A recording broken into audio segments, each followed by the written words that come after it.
আমার সঙ্গে আজকে যিনি রয়েছেন শুরুতে তার সঙ্গে আপনাদের একটু পরিচয় করিয়ে দিতে চাই, যেটা অনুষ্ঠানের নিয়ম। কথা না বাড়িয়ে আমি তার সঙ্গে আপনাদের পরিচয় করিয়ে দিচ্ছি। আপনার নামটা একটু বলেন। আমার নাম শিমু। শিমু। শিমু, বয়স কত আপনার? আমার বয়স 35। 35 বছর বয়স। আপনি আমার এই অনুষ্ঠান অনেক দিন যাবৎ শুনছেন, প্রায় 5-6 বছর যাবৎ শুনছেন নিয়মিত। যখন একেবারে প্রথম দিকে শুনতেন তখন কি ভাবতেন যে এই অনুষ্ঠানে একদিন আপনি অতিথি হবেন? না, এটা ভাবতাম না, শুনতে ভালো লাগতো তাই শুনতাম। রাইট। এবং মজার কিছু ঘটনা আছে ওনার অনুষ্ঠান শোনার, যেটা আমি অনুষ্ঠান শুরুর আগে ওনার কাছ থেকে শুনছিলাম। যাই হোক, সেটা আমি আপনাদের সঙ্গে শেয়ার না করে ওনাকে বরং ফ্লোর দিতে চাই। আমি আপনাকে বলবো যে একেবারে আরামসে গল্প করবেন আপনি, একেবারে নিজের বাড়িতে যেভাবে মানুষ গল্প করে, নিজের জীবনের ঘটনাগুলো বলে, দিল খুলে মন খুলে কথাগুলো বলবেন, ঠিক আছে? জি, শুরু করুন আপনি, ছোটবেলা থেকে যেখান থেকে মনে পড়ে। আমার ফ্যামিলিতে হচ্ছে আমরা 4 ভাই 4 বোন। আমার আব্বু হচ্ছে বিজনেস করতো। জন্ম জেলা কোথায় আপনার? আমার জন্ম জেলা পিরোজপুর জেলা, মঠবাড়িয়া থানা। আচ্ছা আচ্ছা, ওকে। বাবা বিজনেস করতো ছোটবেলাতে, দেখেছেন আপনি। কয় ভাই বোন আপনারা? আমরা 8 ভাই বোন। আপনার পজিশন? আমার বড় হচ্ছে 2 ভাই 1 বোন। বড় 2 ভাই 1 বোন, আপনি 4 নাম্বার? জি, আমি 4 নাম্বার। আচ্ছা, বলেন। তো ছোটবেলা যেটা দেখতাম যে আব্বু বিজনেসের কারণে খুব একটা বাড়িতে থাকতো না, দেশের বাইরে বাইরে, মানে বাংলাদেশের মধ্যেই জেলায় জেলায় বলতে গেলে, বিশেষ করে একটুখানি ওনার বিজনেসটা বলি। ওই যে কাঠের বিজনেস ছিল, বড় বড় গাছ কেটে মানুষ দিয়ে কাটে আর কি, ওইগুলা টলার ভরে 4-5টা টলার 300 মণি 400 মণি ওইটা ঢাকায় নিয়ে আসা হতো। আচ্ছা। ঢাকায় আসা কাঠপট্টিতে ওটা দিত। আবার যাওয়ার সময় দেখা যেত মুন্সিগঞ্জ থেকে মিষ্টি কুমড়ার সময় মিষ্টি কুমড়া, গোল আলুর সময় গোল আলু, এগুলো আবার নিয়ে যেত আমাদের এলাকায় মঠবাড়িয়াতে। ওকে। এইটাই ওনার বিজনেস ছিল। তো খুব বেশি বাবাকে কাছে পেতাম না, তো যতটুকু পেতাম বাবা খুব ভালোবাসতো আমাকে। কিন্তু আমি জানি না কেন আমার মাঝে মাঝে মনে হতো যে আমি মনে হয় আমার আম্মুর মেয়ে না। আমার আম্মু আমি স্কুলে যাই সেটা চাইতো না। আমি সকালবেলা মাদ্রাসায় যেতাম পড়তে, আমার খুব ভালো লাগতো। আমার আম্মু সেটাও পছন্দ করতো না। কিন্তু আমার বড় যে ভাই বোন ছিল তারা ঠিকই স্কুলে যেত, পড়াশোনা করতো, তাদের জন্য বাসায় টিচার রেখে দেওয়া হতো। কিন্তু আমার বেলা সেটা হতো না। তো তারপরে আমি কিছু অফ করিনি, আমি সে মাদ্রাসায় যেতাম, আরবি পড়তাম, নামাজ পড়তাম। আমি 7 বছর বয়সের কথা বলতেছি, তখনই আমি নামাজ পড়ি। তারপরে পড়াশোনা করি। আমাদের বাড়িটা একটু বলি, আমার বাড়িটাকে সবাই বলে বড় বাড়ি, মানে খুব বংশীয় একটা পরিবার আমাদের।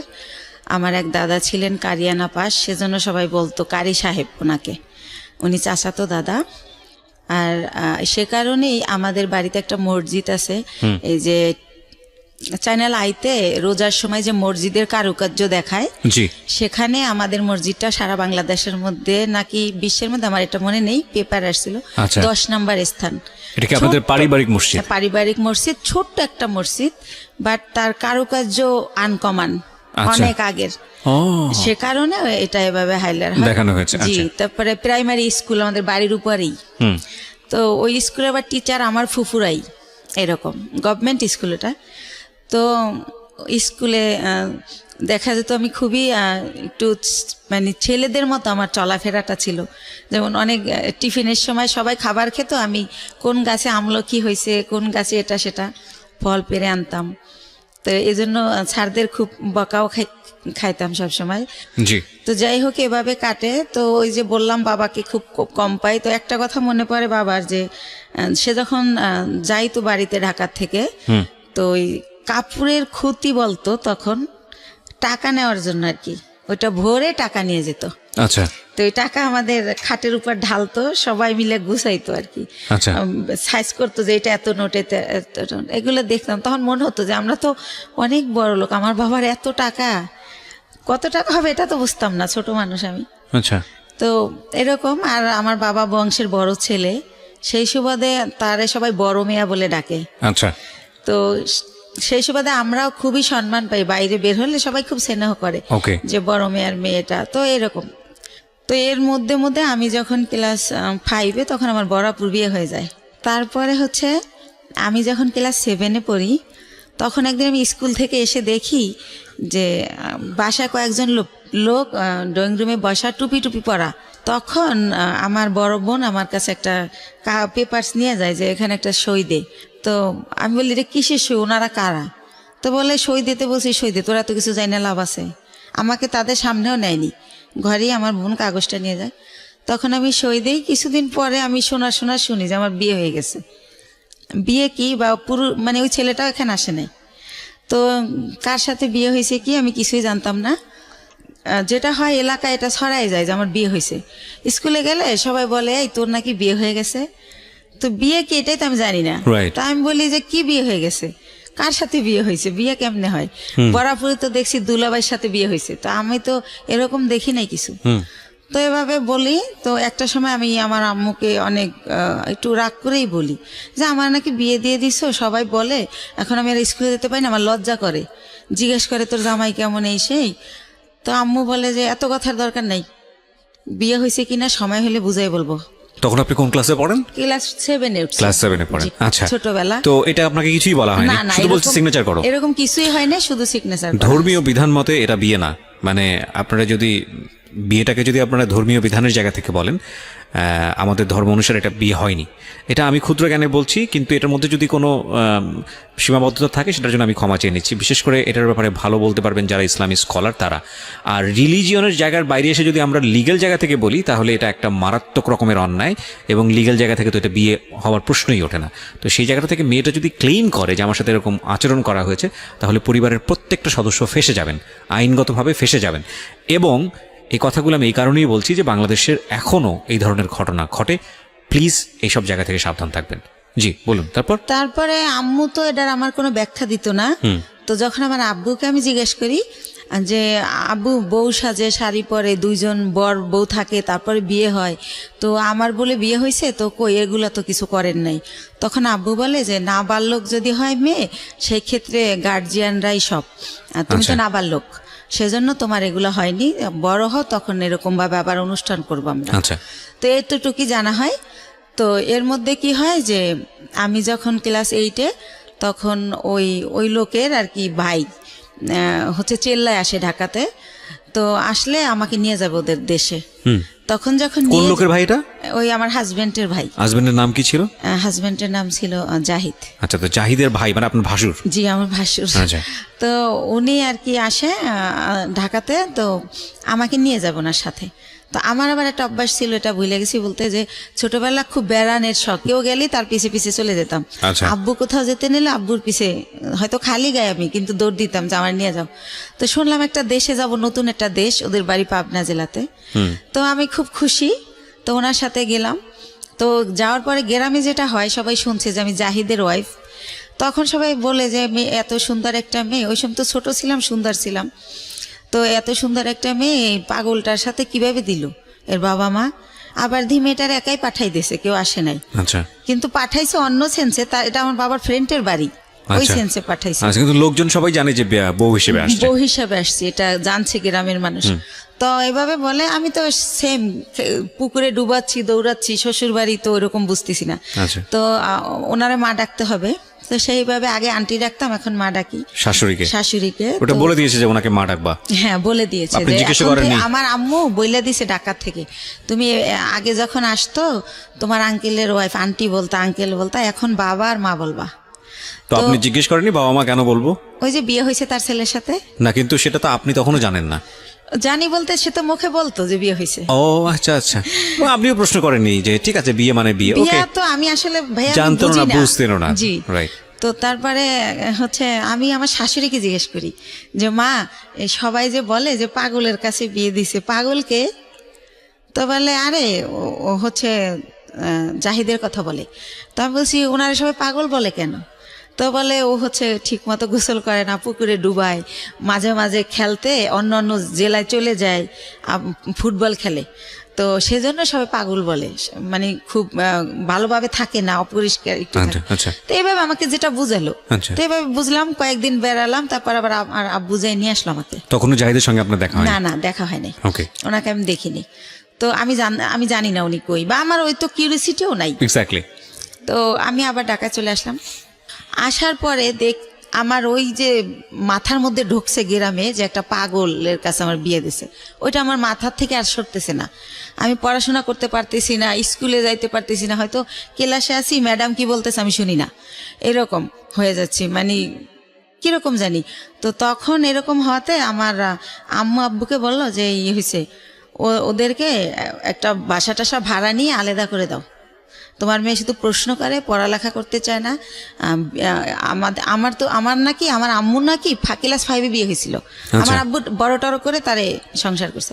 তো আমার আম্মু বলতেছে আমারও তো ক্লাস 5-এ বিয়ে হয়েছে, কই আমি তো তোর মতো করিনি, তুই তো আমার চেয়ে বড়, তুই তো 7-এ পড়িস। তো এরকম আমার ব্যাপারগুলো কেমন জানি লাগে, আমি কি করব বুঝতে পারি না, কার সাথে শেয়ার করব তাও বুঝতে পারি না। তো একটা সময় কি করে আমার আম্মু যে হাজবেন্ড বুঝানোর জন্য নাকি আমি জানি না, আমারে একটা বাসা ভাড়া করে দেয়।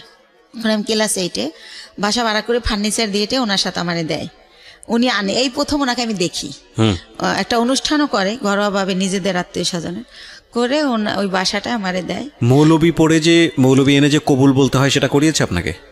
না।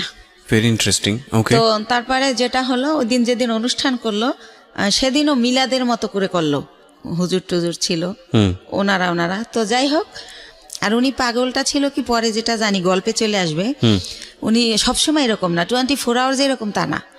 তো উনি সকালে, আমি তো আম্মু বলছে সকালে রান্না করতে, তো রান্না করতে পারি না, তাও ডাল চাল মিলে একটু খিচুড়ির মতো করলাম। তো উনি খেয়ে অফিসে চলে গেল ওই গার্মেন্টসে। তারপরে এভাবেই করে, সে বাসায় আসে, খাওয়া দাওয়া করে, আমার সাথে তেমন কোনো কথা বলে না। এরকম পরের রাতে আবার দেখলাম কি, আমার একটা ছবির অ্যালবাম ছিল ফ্রেন্ডদের সাথে, কাজিনদের সাথে, ওইটা উনি টেনে টেনে ছেড়ে, তো ওই কাগজ ছেড়লে একটা আওয়াজ হয়, তো আমি ঘুমাই পড়ি কিন্তু ওই আওয়াজে জেগে যাই। তখন আমি বলি যে আপনি এগুলো ছেড়েন কেন, কি হয়েছে আপনার? এটা বলতেই সে আমাকে একটা চর মারে যে তুমি ছেলেদের সাথে ছবি তুলছো কেন, ছেলে মানে আমার কাজিনরা। আচ্ছা আচ্ছা। তখন আমি বলি তো কি হয়েছে, ও তো আমার খালাতো ভাই, আর আমরা তো একই বয়সের, একসাথে পড়াশোনা করছি, আমাদের বাসা থেকে পড়াশোনা করছে, তাই আপনি এমন করেন কেন, আপনি কি পাগল? আমি রাগ করে বলে ফেলি। তখন আমি ঠিক করি যে এর সাথে তো থাকা যাবে না, এভাবে কিভাবে থাকবো। তো ওই দিন রাত এভাবে কাটে, আমি সকালবেলা বাড়ি চলে যাই, গিয়ে আমার আম্মুকে বললে আমার আম্মু বলে তুমি বেশি চালাক, তোমাকে কে দিচ্ছে এই বুদ্ধি, কিসের পাগল, পাগল হলেও চাকরি করে কেমনে? হ্যাঁ, তো আমার সাথে সেই টর্চার শুরু হয়ে যায়, এরকম করে কি করব। তো আমি বলি যাই হোক আমি আর ওই বাড়িতে যাবো না, তো এইভাবে থাকি। তারপরে আমি ঠিক করি যে আমার কিছু একটা করতে হবে, আমি এই বাসায় থাকবো না, ওই বাসায় থাকবো না। তো আমাদের একটা পারিবারিক ডক্টর থাকে, পিজির অধ্যাপক, উনি ওনার একটা ক্লিনিক দেয় মিরপুরে।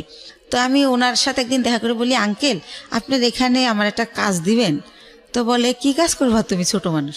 তাই আমি বলি ওই যে প্রেশার মাপে কত কিছু করে, ইঞ্জেকশন দেয়, ওটা মানে শিখাবেন, আমি ওগুলো পারবো। তা আমি এইতে তো অনেকটা তো আর ছোটো না। তো স্যার বলে, ওই আঙ্কেল বলে ঠিক আছে, এখানে চাকরি করলে আমাকে স্যার বলতে হবে, স্যার বলতে পারবা? হাসে আর বলে। আমি বলছি হ্যাঁ পারবো। তো ওইখানে কিছুদিন আমি শেখার পর আমি ওগুলো শিখে যাই, শেখার পরে আমার কিছু স্যালারি দেওয়া হয়, আর বেশি হচ্ছে আমার ভালো লাগে যে আমি ওইখানে টাইমটা পাস করতে পারি। আচ্ছা। তো এইভাবে চিন্তা আপনি নিজের বাড়ি থেকে করছেন? হ্যাঁ, শ্বশুর বাড়িতে যাচ্ছেন না, ওই বাসায় আর আমি যাই না, তো বাবার বাড়ি থেকেই করছি, বাবার বাড়ির কাছেই, যেহেতু সেকেন্ড কলোনি থেকে মাজার খুব দূরে না। তো এভাবে করি। তো আমার বাবা জানতে চায় কেন করি, আমি বলি যে ডাক্তারি পোশাক, নার্সের পোশাক আমার ভালো লাগে, তো তাই করি, আমার খুব ভালো লাগতেছে। তো পড়াশোনার কি হবে? আমি না পড়াশোনা চলবে, সমস্যা নেই। তো এভাবে যাইতে থাকে। তো ওই লোকটা একেবারে অসুস্থ হয়ে পড়ে একটা সময়, মানে জাহিদ। আচ্ছা, আপনার হাজবেন্ড? হ্যাঁ, অসুস্থ হয়ে পড়লে ওনাকে অনেক জায়গায় ডাক্তার দেখানোর পর লাস্টে ওই ক্লিনিকেই ভর্তি করে। আঙ্কেলের ভর্তি করলে জিজ্ঞাসা করে আঙ্কেল যেটা কে, তখন বলে যে আমার হাজবেন্ড, মানে যার অধীনে আপনি চাকরি করছেন? জি জি। ওকে। তো আঙ্কেলের ক্লিনিক, আঙ্কেল ওটার মালিক আর কি। তো বলে যে ওর হাজবেন্ড। তো আঙ্কেল অবাক হয়ে যায় যে ওর আবার বিয়ে হলো কবে, আমি জানলাম না, আর এতটুকু মেয়ে বিয়ে দিয়ে দিয়েছেন, কি করছেন, এই সেই আম্মুকে অনেক প্রশ্ন করে। তো তারপরে বলতেছে উনি আবার আমার চেয়ে তো অনেক সিনিয়র, 12-14 বছরের বড়, জাহিদ। জি। তো এই জায়গাটায় হচ্ছে আঙ্কেল আমার বাবা মাকে অনেক রাগই করে, যেহেতু পারিবারিক ডক্টর, সেভাবে একটা তাদের ভালো রিলেশন। তখন আমাকে সেই বলে যে তুমি হচ্ছে পরীক্ষা দিবা, স্কুল করতে হবে না, তুমি কাজ শেখো, তোমার ভবিষ্যৎ তুমি করো, এর কন্ডিশন ভালো না, কোন সময় কি হয়ে যায় বলা যায় না, স্যার আমাকে বলে। তখন আমি স্যার ডাকা শুরু করি যখন আমি ওখানে জব শুরু করি। তো তারপরে যেটা হয় যে আমার আব্বু ওনাকে ভারতে নিয়ে যায় ট্রিটমেন্টের জন্য, যেহেতু আমাকে বিয়ে দিয়ে ফেলছে। আর আমাদের ফ্যামিলিতে 2 বিয়েটা অ্যালাউ করা হয় না, বা ডিভোর্স এটা অ্যালাউ করতে পারে না। ওই যে বললাম আমার দাদা কারিয়ানা পাস। তো ওইখানে গেলে ওনার ধরা পড়ে যে ওনার বুকের একটা হাড় ভাঙা, ওনার এই মাথার কিছু রক, ছোট ছোট রক ড্যামেজ। তো এইভাবে অনেক কিছুই ধরা পড়ে যায় বাবার কাছে। তো বাবা আয়সা যখন আমার শ্বশুরের মধ্যে মারা যায়, তো শাশুড়িকে প্রশ্ন করে যে আপনার ছেলে এত দিক দিয়ে ড্যামেজ, তারপর আমার মেয়েটাকে কেন নিলেন? আমার এত সুন্দর মেয়েটা হরিণের মতো দৌড়াতো, সেই মেয়েটাকে এরকম করলেন, এখন কি করব আমি? আর ওখানে ডক্টর বলেই দিয়েছে যে এ সম্পূর্ণ সুস্থ হবে না, কিছুদিন ভালো থাকবে, আবার এটা হবেই, এটা সম্পূর্ণ সুস্থ হওয়ার মতো না। আচ্ছা। তো এভাবে নিয়ে আসে। তো এগুলো যখন আম্মুকে আমার আব্বু বলে, তখন আমি শুনতে পারি আড়াল থেকে। তখন আমি ঠিক করি যে না, আমার নিজের পায়ে নিজে দাঁড়াতে হবে। তো এর মধ্যে ওইখান থেকে আসার পর উনি অনেকটা ভালো হয়। ভালো হলে আবার আমার এক ভাইয়া, পরিচিত ভাইয়া, ওনার বাড়ি উজিরপুর, উনি একটা গার্মেন্টসে জব করে। তো ওইখানে ওই জাহিদা আমি দুইজনই চাকরি নেই। তো এতে মধ্যে আমি ক্লাস 9-এ উঠি। তো আমি চাকরি নেই কোয়ালিটি হিসাবে। তো আল্লাহ রহমতে আমার হয়তো আর্ট নলেজ একটু ভালো। আমি অনেক 3 মাসের মধ্যে আমি যখন ঢুকি আমার 8,000 টাকা স্যালারি ধরে। 3 মাস পরে আমার স্যালারি 15,000 হয়ে যায়। আমার একটা লাইনের দায়িত্ব দিয়ে দেয়, লাইন শিপ বলে ওটাকে। তো এভাবে ও জব করে, আমিও জব করতে থাকি। তো ভালো এরকম। তো ওই মালিক ওইখানে আবার 3 বাইরের গার্মেন্টস। তো 3 ছাড়ই হচ্ছে আমারে এত ভালো জানে যে এক স্যার যখন আসবে না, অন্য স্যার কি করে আমি জানি বলি, এভাবে আমাকে করে আর কি, যে তুমি আমাদেরকে বলবা। তো এভাবে স্যাররা আমারে এক্সট্রা কিছু টাকা দেয়, এমনিতে আমি চাই না, দেয়। আর আমি খুব কর্মঠ, খুব মন দিয়ে কাজ করি, এটা তাদের চোখে পড়ে। বা ডে বাই ডে আমি এত ইমপ্রুভ করি যে যারা 3 বছর চাকরি করে এত উন্নতি করে নাই। তো এভাবে স্যাররা খুবই ভালোবাসে আমাকে। তো এর মধ্যেই হচ্ছে আমার বেতন মোটামুটি 20,000-এর উপরে হয়ে যায়, এই এক্সট্রা টাকা টোকা নিয়ে, ওভার টাইম নিয়ে। এর মধ্যে ওই লোকটা আবার অসুস্থ হয়ে যায়, এমন অসুস্থ যে একদম হলুদ হয়ে যায়, একদম খারাপ অবস্থা হয়ে যায়। তো তখন আমার বাড়িতে নিয়ে যায়, ওই মিরপুরে নিয়ে আমার মা বোনেরা লতা পাতা জন্ডিস হিসাবে রস করে খাওয়ানো, ডাক্তার দেখানো, এগুলো করতে থাকে। এর মধ্যে ওই লোকের 3 মাস পর্যন্ত আমার কারণে মালিকে বেতন দেয় এমনি। আচ্ছা। যেহেতু আমারে ভালো জানে তারা মেয়ের মতো, সে কারণে বেতন দেয়। ওই লোককে মানে আপনার হাজবেন্ড? আমার হাজবেন্ড একই গার্মেন্টসে কাজ করতো? জি, একই গার্মেন্টসে কাজ করি। ওকে। এই যে আরো কিছু ওনার কিছু সিমটম ছিল। রাতের বেলা হঠাৎ করে মানে আমি ঘুমের মধ্যে দেখতাম কি সে মানে ভৌতিকভাবে আমার দিকে তাকায় আছে। ঘুমের থেকে উঠে মানে ওনার দাঁতগুলো খুব বড় বড় ছিল, আর ওনার হচ্ছে উনি অনেক চেকন ছিল, অনেক লম্বা ছিল। তো উনি যখন খালি গায়ে এরকম করতো মনে হতো ভূত। তো আমি খুব ভয় পেতাম। তো ভয় পেলে কি হবে, আমি আবার ছোটবেলা থেকে তো কোরআন পড়তাম, নামাজ পড়তাম। তো ওইভাবে আবার দোয়া টোয়া পরে আবার ঘুমাই যেতাম। যেহেতু আমার অফিসটা ছিল সকাল 8টা থেকে রাতের 10টা পর্যন্ত, তো অনেক হার্ডওয়ার্ক করা হতো, রাতে খুব ক্লান্ত থাকতাম। তো আমি আর কেউ বলা বন্ধ করে দিলাম, কারণ ফার্স্ট দিকে যখন এর কথা বলতাম কেউই তো অ্যালাউ করতেছে না, আমাকে কেউ বুঝতেই আসে না। তো যাই হোক, এভাবে হয়। আমার হচ্ছে এভাবে চাকরি করতে করতে 2001 সালে আমি হচ্ছে 2000-এর শেষের দিকে আমি কনসেপ্ট করি, অফিসে মাথা ঘুরে পড়ে যাই। তখন আমারে হচ্ছে পরীক্ষা নিরীক্ষা করে ডাক্তারের কাছে নিয়ে দেখে যে আমার বাচ্চা পেটে। জি। তো বাচ্চা পেটে দেখলেও আমি অসুস্থ, ওষুধ খাচ্ছি, রেস্ট, যখন মাথা ঘুরে যায় নামাজের রুমে রেস্ট নিচ্ছি, যেহেতু স্যাররা আমার ভালো জানে। তো সেভাবে আমি আমার জবটা চালিয়ে যাই। তো যখন 6 মাস হয়ে যায় তখন আমি আর পারি না, নিজের সাথে আর যুদ্ধ করতে পারি না, তখন আমি জবটা ছেড়ে দেই। তো এর মধ্যে আমার মোটামুটি বেশ কিছু টাকা সঞ্চয় হয়ে যায়। তো জবটা ছেড়ে দেওয়ার পর আমার বেবিটা যখন হয় 2001 সালের মানে জানুয়ারি মাসের 31 তারিখ রাত 12:30টায় হয় আমার ছেলেটা। ওকে। সেখানেও বলি, আমাকে যখন একটা প্রাইভেট ক্লিনিকে নেয়, অন্য লোকে নেয়, আমার হাজবেন্ড নেয় না। আর আমি যে প্রেগনেন্ট, এই সময়টা আমার মার আমাকে একটু সময় দেওয়া উচিত, আমার কাছে থাকা উচিত, কিন্তু আমার মা সেটা করে না। তো সে কারণে আমি ওই ভাড়া বাসায় থাকি, মার কাছে আর থাকি না। তো আমি যখন আমারে অন্য মানে ভাড়াটিয়ারা নিয়ে যায় একটা ক্লিনিকে, সেখান থেকে আমার অবস্থা খারাপ দেখে, যেহেতু আমার বয়স কম, সেজন্য আমার অবস্থা খারাপ হয়ে যায়, বা আমার খাওয়া দাওয়া হয় না ভালো। তো আমার ঢাকা মেডিকেল নিলে তখন ডক্টররা বলে যে ইমিডিয়েটলি সিজার করতে হবে, না হলে বাচ্চা মা কাউকে বাঁচানো যাবে না। তো সিজার করবে, হাজব্যান্ডের সিগনেচার লাগবে। এখন হাজব্যান্ড কোথায়? তখন উনি আবার ওই অসুস্থ থেকে সুস্থ হয়ে মোটামুটি অফিস আবার যায়, ওই কোম্পানি আবার অফিসটা পুরান ঢাকায় নিয়ে যায়, সেখানে উনি জব করে। তো ওনাকে বারবার বলা হয় যে আপনি আসেন, আপনার সিগনেচার ছাড়া অপারেশন হবে না। বলে কেউ একজন দিয়ে দিলেই হয়, আমি যাব না। সে আর যাই না। তো এক পর্যায়ে আমার যে এক ভাইয়া, ওই যে বললাম যে আগে জব করতাম একসাথে, ওই ভাইয়াটা হাজবেন্ডের জায়গায় সিগনেচার করে। তো আমার সিজারে আমার ছেলেটা হয়। আপনার ছবি দেখাবো না, আমি নিয়ে আসছি মাশাল্লাহ। জি।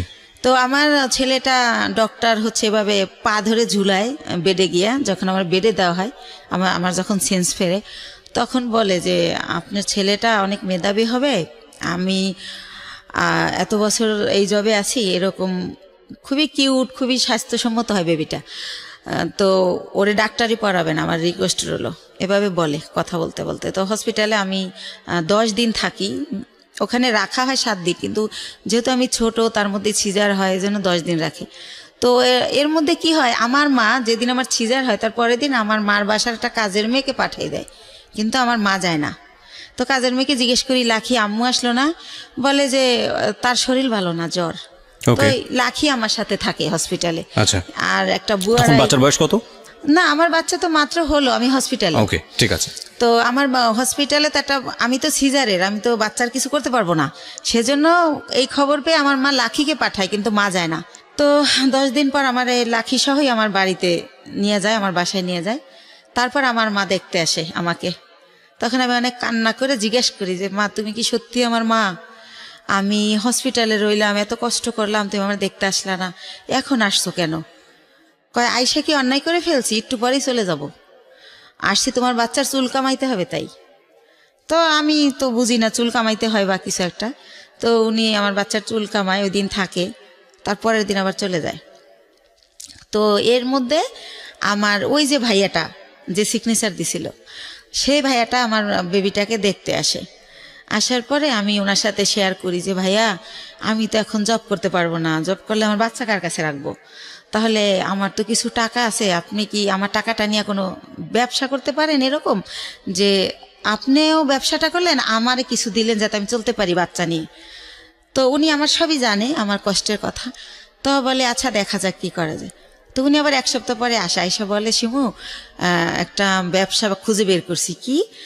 এক্সেসরিজ ব্যবসা, গার্মেন্টসের মাল কিনে আমরা গার্মেন্টসে দিব। তো আমি তো বুঝি না এক্সেসরিজটা। তো উনি আমার বুঝাই বলে যে পলিথিন, কার্টন, লেবেল, হ্যান্ডটেক, এইসব। তো কত টাকা লাগবে ভাইয়া? তো বলে তোর কাছে কত টাকা আছে সেটা বল। তাই আমি বলি আমার কাছে মনে হয় 60-70 হাজার টাকা আছে, এটা হবে? তো বলে যে হ্যাঁ, এটা দিয়েই শুরু করি, প্রথম দেখি কি হয়। তো আল্লাহ রহমতে উনি শুরু করলে প্রায় আমার খরচও চালায়। এরপরে উনি 6 মাস পরে বলে যে প্রায় আমাদের পুঁজি হয়ে গেছে 3 লাখ টাকার মতো 6 মাসের মধ্যে। তো অনেক ভালো লাভ। তো তখন বলে যে আরও টাকা ইনভেস্ট করলে ভালো হতো। তো আমার বাবার দেওয়া কিছু গয়না থাকে আমার, সেই গয়নাগুলো আমি বিক্রি করে আরও টাকা ওইখানে ঢুকাই। তো এরকম করতে করতে আমার বাচ্চাটা, মানে আমার ছেলেটার বয়স হয়ে যায় 2 বছর। 2 বছর, ওকে। 2 বছর হয়ে যায়। তো আল্লাহর রহমতে ভালোই আছি, ভালোই চলতেছি, ব্যবসা খুব ভালো হচ্ছে। তো এভাবে তো আমি বলি যে ভাইয়া এখন একটা অফিস নেন, তাহলে আরও ভালো হবে। তো ভাইয়া কি করে, একটা আরামবাগে ছোট একটা অফিস ভাড়া নেয়, কার্ড ছাপায়, ভিজিটিং কার্ড, কোম্পানির একটা নাম দেয়, স্বদেশ ইন্টারন্যাশনাল। তো এইভাবে একটা নাম দিই আমরা। তো তারপরে যেটা হয় যে ব্যবসা কি হয়, যে টাকা যায় তার চেয়ে আমরা 3 ডবল মাল বাকি আনা যায়। ধরেন 1 লাখ দিয়ে 3 লাখ টাকার মাল বাকি আনা যায়। এভাবে আমরা আবার কোম্পানির মাল দেই। এভাবে করতে করতে আল্লাহর রহমতে আমাদের পুঁজি প্রায় সে 30-40 লক্ষ টাকা হয়ে যায়। যেহেতু আমরা কম পুঁজি খাটাই ভালো ব্যবসা করতেছি, যেহেতু আমাদের লেনদেন ভালো, এর মধ্যে আমাদের 3টা কর্মচারী নিয়ে নেয় ভাইয়া, একটার নাম স্বপন, একটা বাপ্পি, আর একটা রেজা। তো এভাবে ভালো ব্যবসা চলতেছে। তো আমার ছেলেটা 2 বছর যখন হয়, ও একা একা পেন্সিল খাতা দিয়ে বসাই দেয় খেলতে, দেখি যে ও সরোয়া লিখে ফেলে। এভাবে তো দেখি যে আব্বু এরকম করো, তো লেখে। তো তখন আর ওরে আমি বলি আমার ভাইয়াকে যে ভাইয়া ওরে না স্কুলে দিয়ে দেই, কিন্ডারগার্টেনে, ও তো লেখা শিখে গেছে। কয় দূর হবো কা, এত তাড়াতাড়ি না। তো এরকম করতে করতে আমাদের বাসায় একটা ম্যাডাম ভাড়া থাকে পাশের ফ্ল্যাটে। তো ম্যাডামকে বলি, ম্যাডাম কয় ওর পরীক্ষা দেওয়া লাগবে না, এমনি নিয়ে যায় নাইসেন, ভালো হবে, এতে ওর শেখা হলো, সামনের বছর ভর্তি করবেন। তো এইভাবে নিয়ে যেতাম, আসতাম, ফিটার নিয়ে যেতাম ব্যাগে করে, ওর ফিটার খাওয়াতাম টিফিনে। তো এভাবে ওরা সবাই আদর করে। ওর নাম হীরামণি। তো তো ওর নাম হীরা, তো আদর করে সবাই হীরামণি ডাকে। তো এরকম একটা পজিশনে আমার বাবা শোনে যে আসলে আমার বেশ কিছু টাকা হয়েছে, আমি ভালো বিজনেস হচ্ছে আমার, আমি খুব ভালো আছি। তো আমার বাবা আমাকে বলে কি যে ওই যে কারি দাদু, সেই দাদু মারা গেছে, দাদুর ছেলেরা সব আমেরিকায় সেটেল, তো তাদের কিছু জমি বিক্রি করে চলে যাবে, একেবারেই কম দামে দিয়ে দিবে যদি নিজেরা নেয় যারা বেলাডের। তো আমার বাবা আমাকে বলে যে হচ্ছে এরকম জমি বিক্রি করবে, তো তুমি কি কিনবা? তো আমি ভাইয়ের সাথে আলাপ করি, তো ভাই বলে যে জমি তো আর কিনলে ফালানো যায় না, কিনতে পারিস যেহেতু কম দাম। তো মাত্র 1 বিঘা জমি মাত্র 45,000 টাকা দাম। তো ওই 45,000 টাকা দিয়ে আমার বাবাকে আমি দেই, আমার বাবা জমিটা আমার নামে কিনে, আমি যাইও না দেখিও না, ওই আমাদের পিরিজপুরে আর কি মঠবাড়িয়াতে। তো এইভাবে আমার জমিটা হয়। তো এরকম এর মাঝে মাঝে ওই যে লোক, এর আর একটা কথা ভুলে গেছি, এরপরে কি হয়, আমার বেবিটার যখন বয়স 1 বছর, তখন সবাই বলে যে একটা বেবি হয়েছে, এখন ভালো হয়ে যাবে। তো উনি মাঝে মাঝে নাই হয়ে যায়, আবার চলে আসে, এভাবে আপ অ্যান্ড ডাউন চলতে থাকে। তো অনেকে বলে যে বিজনেসে ঢুকাইতে, তো আমি দেই না, কারণ তো ওনার তো ব্রেন ঠিক নাই, তো সেজন্য দেই না, যে না উনি মাঝে মাঝে জব করে আবার চলে যায় আবার আসে। তো উনি কি করে, ঈদ যেমন প্রথম ঈদ আমার বেবি হওয়ার পরে, তো ঈদের দিন উনি হচ্ছে চান রাতের দিন ওনার এক ভাগ্না আমার এখানে জব করে, যেটার নাম বললাম রেজা, আর একটা থাকে ভাগ্না আনোয়ার। তো চান রাতের দিন ওরা বাসায় আসছে, তো রাত অনেক হয়েছে, আমি বলি এই তো আনোয়ারে জিজ্ঞেস করি তোমার মামা বাসায় আসবে না? বলে না। আমি বলছি কেন, কোথায় গেছে? কয় ওনার এক ফ্রেন্ড আসছিল কুমিল্লা থেকে, সম্ভবত উনি কুমিল্লা চলে গেছে। তো এর আগেও একবার ফার্স্ট ঈদে এরকম করে, উনি চান রাতের দিন নাই হয়ে গেছে, তো উনি আবার কোরবানির আগে ব্যাক করে। এতদিন উনি কই ছিল জিজ্ঞেস করলে অ্যান্সার করে না। তো সেম কাহিনী আমার ছেলে হয়েছে, আমার ছেলের বয়স 1 বছর, আমার ছেলের ফার্স্ট ঈদ উনি এরকম চান রাতে আসে নাই। তো আমি বললাম যে আগে আসে নাই সেটা একটা ব্যাপার ছিল, এখন তো একটা ছেলে আছে, তা উনি গেল কোথায়? তো এভাবে জানতে জানতে জানি যে উনি কুমিল্লা চলে গেছে। কিন্তু ওনার একটা ব্যাপার ছিল যে উনি কোথায় যেত এটা বলে যেত না কখনো, ওনার মনে হয়েছে উনি চলে গেছে, আবার কেন জানি মনে হয়তো উনি ব্যাক করতো, উনি এই টাইপের ছিল। তো এভাবে কিন্তু আমার বাবা ওই সম্পত্তিতে আমার নামের জায়গায় স্বামীর নাম ইউজ করতে হয়, কাগজের তো একটা আছে, ফর্মালিটি আছে সেই ক্ষেত্রে। তো এভাবে করতে করতে 2007 সাল খুবই ভালো চলতেছি। 2007 সাল হয়ে গেল, আমাদের বিজনেস আরও অনেক বড় হলো, সরকারিভাবে এলসি করা হলো। তো এভাবে করতেছি।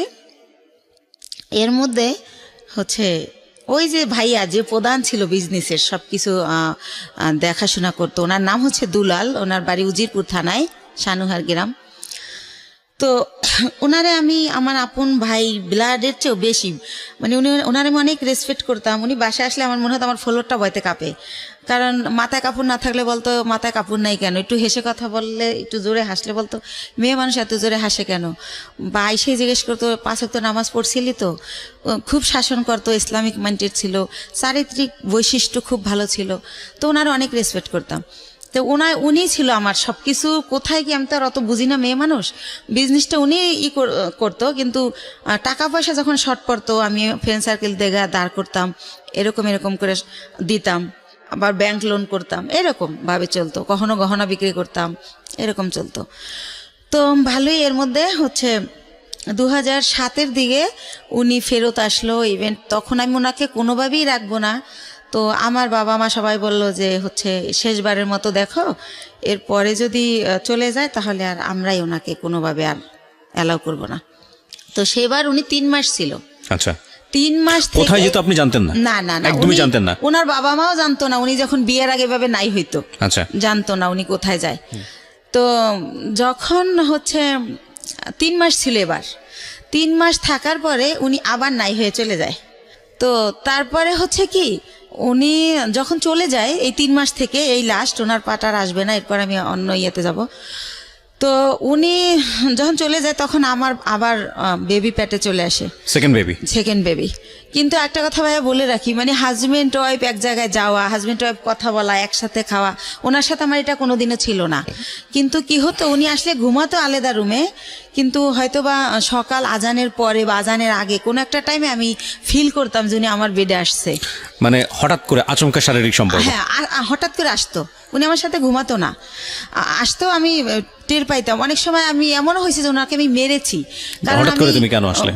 আমি ঘুমাইছি, বাচ্চাকে ঘুম পাড়িয়ে বা আমার শরীর খারাপ, হঠাৎ করে ঘুমের মধ্যে, তো আমার খারাপ লাগতো, আমি ধাক্কা টাক্কা দিতাম এভাবে।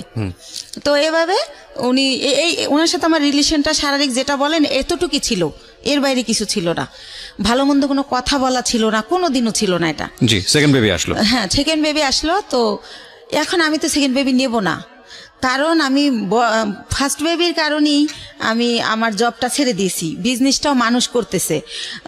সেই ফার্স্ট বেবিরে আমি স্কুলে নিয়ে যাচ্ছি, আনতেছি, ওরে গান আবৃত্তি অভিনয় শিখাচ্ছি, বিভিন্ন সাবজেক্টে দিচ্ছি যে ও ভালো কিছু করবে। ও ছোটোবেলা দিয়ে একা একা আসিফের গান করে 3 বছর বয়সে, তখন আর আমি 4 বছর বয়সে গানের স্কুলে দিয়ে দিই, গ্যান্ডারিয়া কিশালয় কচিকাচার মেলা, খুব ভালো একটা স্কুল, ওটা সাংস্কৃতিক।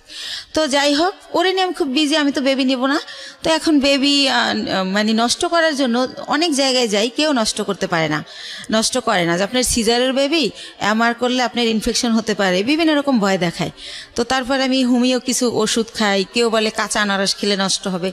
তো যাই হোক, কোনোভাবে আমার বেবিটা নষ্ট হয় না, থেকেই যায়। থেকে যাওয়ার পরে ঠিক আছে, সেকেন্ড বেবি পেটে। তো এভাবে সেকেন্ড বেবিটা হয় 8 দিনে। ওই টাইমটাতে আমি অনেক অসুস্থ থাকি, এতটা অসুস্থ, 8 দিনে আমার 2 মাস থাকতে হয় হসপিটালে।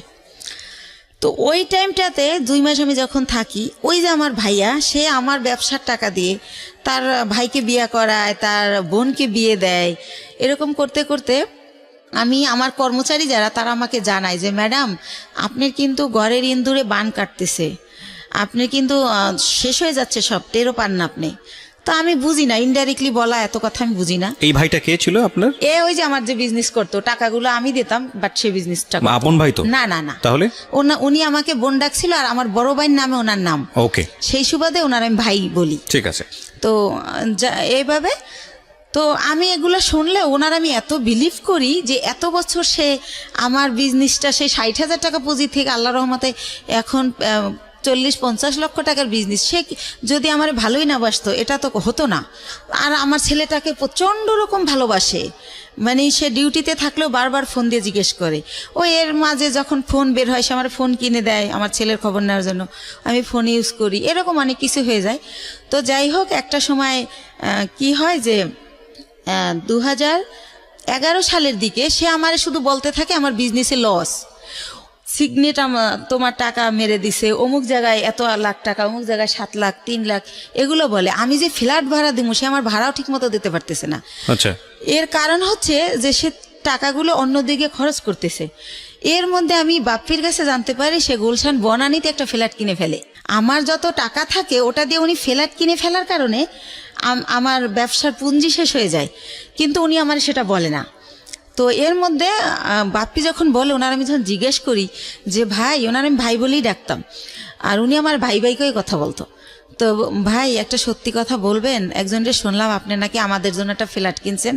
আমি আমাদের জন্য বলি, আমি উনি কিনছে ওটা বলি না, আমাদের জন্য একটা ফ্ল্যাট কিনছেন।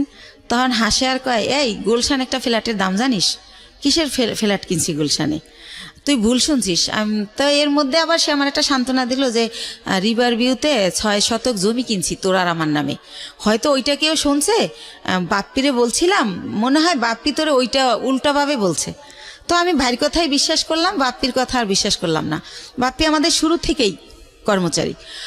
তো যাই হোক, এভাবে 12 সালে দেখি যে আমার হচ্ছে মানে এমন অবস্থা হয়ে যাচ্ছে, সে 2-3 মাসের ভাড়া একসাথে দিচ্ছে। তারপরে সে হঠাৎ করে বলল যে আমি একটু দেশে যাব, আমার বাড়িতে একটু কাজ আছে, জমি জমার ব্যাপারে, আমি 2 দিনের পর চলে আসব। সে বাড়ি গিয়ে 22 দিন হয়ে গেছে যখন সে আসে না। আর আমি ফোন দিলি বলে এই তো ভাই কাইলে আসবো, পরশু আসবো, এরকম করে। এদিকে কর্মচারীরা বলে যে যাদের থেকে আমরা মাল বাকি আনি ওরা টাকার জন্য তাগেদা দিচ্ছে, আবার আমরা যেখানে টাকা পাবো সেখানে ওরা গেলে টাকা দিচ্ছে না, যে টাকা তো দেবো দুলালের কাছে। তো এভাবে আমি একদিন অনেক কান্নাকাটি করি, ভাই আপনি আসেন না কেন, এরকম এরকম অনেক কিছু বলি। এর মাঝে আমাদের ডিএসএস একটা অফিস নেয়, ওই অফিসটা ছেড়ে আরামবাগেরটা। তো আরামবাগেরটা আমি চিনতাম, ডিএসএস অফিসে আমি কোনোদিন আসি নাই, কারণ যেহেতু ছেলেদের কাজ কারবার সবাই পুরুষ মানুষ, ভাই চাইতো না যে আমি আসি, তো আমি আসতাম না। তো আমি অনেক কান্নাকাটি করি যে ভাই আমার কি সব কিছু শেষ হয়ে গেল, আমার স্বামী দিয়ে আমি সুখ পাইলাম না, আমি চিন্তা করছিলাম আমার ছেলেটাকে আমি মানুষ করব, আপনি তো সবই জানেন আমার জীবনের, এখন আপনি কোথায় গিয়ে লুকাই রয়েছেন, আমার কি হবে এখন, আমি কোথায় যে দাঁড়াবো। তো এভাবে অনেক কান্নাকাটি করার পরে বলে কি যে আচ্ছা ঠিক আছে আমি 2 দিন পর আসতেছি। এরকম করতে করতে সে 1 মাস থাকে। 1 মাস থাকার পর আমি জানতে পারি যে সে বিয়ে করছে দেশে, সেজন্য সে আসে না। তো সে 1 মাস পরে সে বউ নিয়ে এসে ওই গুলশান ফ্ল্যাট কমপ্লিট হয় নাই দেখে সে লেট করতেছিল বাড়িতে। তো যখন সে নিউজ পায় যে ফ্ল্যাট কমপ্লিট, তখন সে বউ নিয়ে ওই ফ্ল্যাটে ওঠে, কিন্তু টাকা কিন্তু তার একটা পয়সাও ছিল না, টোটাল টাকাই কিন্তু আমার ছিল। সে ওঠার পরে আমি ওইটাও বাপ্পির কাছে জানি। আমি যখন জিজ্ঞেস করি ভাই আপনি কোথায় উঠছেন, সে আইসা বলে যে আমি তো এরকম আমারে বলে যে আমি তো বিয়ে করছি, বউ নিয়ে কি তোর বাসায় উঠবো না চম্পার বাসায় উঠবো, তার বোনের নাম বলে। এই চম্পাকেও সে বিয়ে দেয় আমার অর্থ দিয়েই, এটা আমি পারমিশনই দিছিলাম, কিন্তু সে যত টাকা খরচ করছে অত টাকা খরচ করতে আমি বলছিলাম না। তো যাই হোক, আমি বলি যে না আমাদের বাসা আপনার বউ নিয়ে উঠবেন কেন, এটা কেমন দেখা যাবে, আপনি চম্পার বাসায় ওঠেন। কারণ তার প্রতি তো এর মধ্যে আমি বিরক্তি, সে আমার সাথে যা করতেছে ঠিক করতেছে না। তো পরে আমি জানতে পারি যে সে আসলে নিজের ফ্ল্যাটই ওঠে। তো ওঠার পরে আমি তখন তারে বলতে থাকি যে ভাই আমি আপনি যে 1 মাস ছিলেন না, আমি অনেক টাকা লোন করছি, এটা দিতে হবে, আপনি আমার তাড়াতাড়ি টাকা দেন। আমি টাকার জন্য তার খালি প্রেশার ক্রিয়েট করতে থাকি যে আমার কত টাকা আছে, আমার হিসাবটা দেন। তো আরেকটা কথা বলে রাখি, সে আমার একটাবার বলে কি ডিএসএস অফিস নেওয়ার আগে যে 20 লক্ষ টাকা না দেখাইলে গভর্নমেন্ট আমাদের এলসি করতে দিবে না। তো সেই ক্ষেত্রে আমাদের তো এখন 20 লক্ষ টাকা নাই ব্যাংকে, মনে হয় 10 লাখ টাকার মতো আছে। তো ব্যাংকে এসেতে চম্পার একটা অ্যাকাউন্ট আছে, ওর 10 লাখ টাকা আছে, তা আমাদের টাকাটা ওর অ্যাকাউন্টে ওরে দিয়ে জমা দেওয়াই, তাহলে 20 লাখ টাকা দেখাইলে আমাদের এলসি দিবে, তাহলে আমাদের ব্যবসাটা অনেক বড় হবে, আমাদের খুব রিসেন্টলি তোদের আমি ঢাকায় ফ্ল্যাট কিনে দেবো, এইভাবে বলে। তো বলার পরে আমি আমার নামে থাকে ওই যে 10 লাখ টাকা থাকে ওটা আমার নামে থাকে। তো ওইটা আমি উঠাই দিলে ওইটা উনি চম্পার অ্যাকাউন্টে দেয়, উনিও হয়তো শুনবে এটা। তো দেওয়ার পরে দেখেন আমার টাকাটা চম্পার হয়ে গেল। তো সেভাবে এক এক করে আমার সব কিছু এরা দখল করে নিছে। তো এর মধ্যে আমার ছেলেটা তো মাশাআল্লাহ বড় হয়। তো এর আগে আরেকটা কথা ফেলাই যায়, 2009 সালে আমার ছেলে একটা মুক্তিযুদ্ধের গানের উপর নাচ করে বৈশাখী টিভিতে, ওইটা দেখার পরে ওরে অনেক চ্যানেল থেকে ডাকে। তো তারপরে আমি ওরা অনেক কিছুতে ভর্তি করি। তারপরে হচ্ছে ও 2009-এর শেষের দিকে বাংলাদেশ টেলিভিশনে একের পর এক প্রোগ্রাম করে। তো এই যে আমার টানাপোড়ের কারণে, আমি ছেলেকে নিয়ে দৌড়ানোর কারণে, আর আমার তো বিশ্বাস ছিল যে ভাই আমার সাথে বিশ্বাসঘাতকতা করবে না। তো এইভাবে আমার ছেলের এই যে গান অভিনয় করে, নাটক টাটক এটা বন্ধ করে দেই। ঠিক আছে, বড় ছেলে না দুই ছেলে? বড় ছেলেটা, ছোটটা না, ছোটটা ঘরেই থাকে, ওরে কোথাও নেই না। ও হয় ছোট, ওর ওই হিস্ট্রি বলবো না, চোখ ফোটে না, 7 মাসের সময় বের করে ফেলতে হয় আমার অসুস্থতার কারণে। কেন বলবেন, এটা আপনার লাইফের অনেক বড় পার্ট। এবং এই অপ্রাপ্ত বয়স্কে যে বাচ্চাটা হলো, এই বাচ্চাটার জন্য তো ভবিষ্যৎ অন্ধকার হয়ে যাওয়ার মতো অবস্থা, এবং আপনার জন্য সেটা অনেক বড় রিস্কি ছিল, বলেছেন আপনি। ইনফ্যাক্ট এতটুকু বলা ঠিক আছে। আচ্ছা ঠিক আছে। তো যাই হোক, আমি বলছিলাম না যে 2 মাস ছিলাম হসপিটালে, তো এই জন্য ছোট ছেলেটাকে কোথাও নেও না, কিছু শিখাইও না, বড় ছেলেটাই। তো এর মধ্যে হচ্ছে যেটা হয় যে আমি এখন 2 ছেলে নিয়ে কি করব। এর মধ্যে 8 সালের পরে আমার স্বামীর সাথে টোটালি আমার আর মানে কোনো খোঁজ কেউ দিতে চাইলে আমি নেই না, বা আমি এমন জায়গায় বাসা ভাড়া নেই যে সে জানি নাচে নেই, কারণ তার যে সিমটম এগুলো যেন আমার ছেলেরা না দেখে। আমার ছেলেরা জানি ভালোভাবে মানুষ হয়, আমি ওদেরকে মানুষ করব। তো এইভাবে যখন আমাকে নিঃস্ব করে দেওয়া হয়, দুলাল ভাই সবকিছুই সে আমাকে দেবে বললে নিখোঁজ হয়ে যায়, কিছুই দেয় না, আপনার বিজনেস সমস্তটুকু নিয়ে সে নিখোঁজ, একদম নিখোঁজ। সব কিছু যখন নেওয়া শেষ, যতদিন বাকি ছিল ততদিন আমাকে আশা দিত যে এই তো সামনের মাসে তোরে 7 লাখ টাকা দিতেছি, এভাবে আশা দিত, তা 3 লাখ টাকা দিতেছি। পরবর্তীতে আর আমার কিছুই দেয় না, সে নাই হয়ে যায়। তো তখন আমি মেন্টালি এতটা ডিজাস্টেড হয়ে যাই, আমি পাগল হয়ে যাই টোটালি। আমি রাস্তায় রাস্তায় শুধু শুধু হাঁটি। আমি সেই গ্যান্ডারের থেকে বুদ্ধিজীবী শহীদ মিনার যে 34 মাস দুপুরবেলা রৌদ্রে আকাশের দিক তাকায় কান্না করি আর আল্লাহর সাথে কথা বলি, আকাশের সাথে কথা বলি যে আল্লাহ তুমি বিচার করো, আল্লাহ আমার অপরাধটা কি, আমার বাবা মামার দিকে তাকাইলো না, আমি অনেক কষ্ট করে একটা বিজনেস করলাম, একজনের বিশ্বাস করলাম, সে এটা করলো, আমার স্বামী এটা করলো, আমার অপরাধটা কি, মানে এটা আমি কারে জিজ্ঞেস করবো পাই না। তো আমি আকাশের কাছে জিজ্ঞেস করি, আকাশের দিক তাকাই তাকাই কান্না করি আর বলি। তো এই টাইমটাতে আমি ভাইয়া 3টা মাস আমি শুধু ওর স্যালাইন খেয়ে বেঁচে থাকি। মানে যখন দেখি আমি আর পারি না তখন একটা স্যালাইন গোলাই আর খাই। আমার ব্যাগে সবসময় পানি থাকে 1/2 লিটার আর স্যালাইন থাকে 4-5টা। তো এভাবে আমি 3টা মাস আমার মনে আছে আমি ভাতের আহার গেলতে পারি না। আমার কি হলো, আমার কি হবে, আমি নিঃস্ব হয়ে গেলাম। দুলাল ভাইরে আর আমি খুঁজে পাই না কোনোভাবে, সে নাম্বার চেঞ্জ করে ফেলে। তো যাই হোক, তার বাড়ি ঠিকানা জানতাম, কিন্তু বাড়ি যাই আমি কি করব, কাকে বলবো, এটা সে তো বাড়িতে যায় নাই। তো যাই হোক, এভাবে গেল এই পাঠ। তো তখন আমার তো এই বাচ্চা দুইটাকে কিছু করে খাওয়াতে হবে ভাইয়া।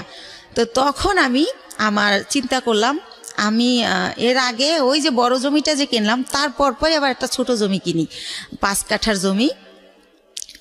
এটাও আমার এক চাচার থেকে কেনা। তো আমি চিন্তা করলাম যে এই 5 কাঠা জমি বিক্রি করে আমি কিছু একটা করি।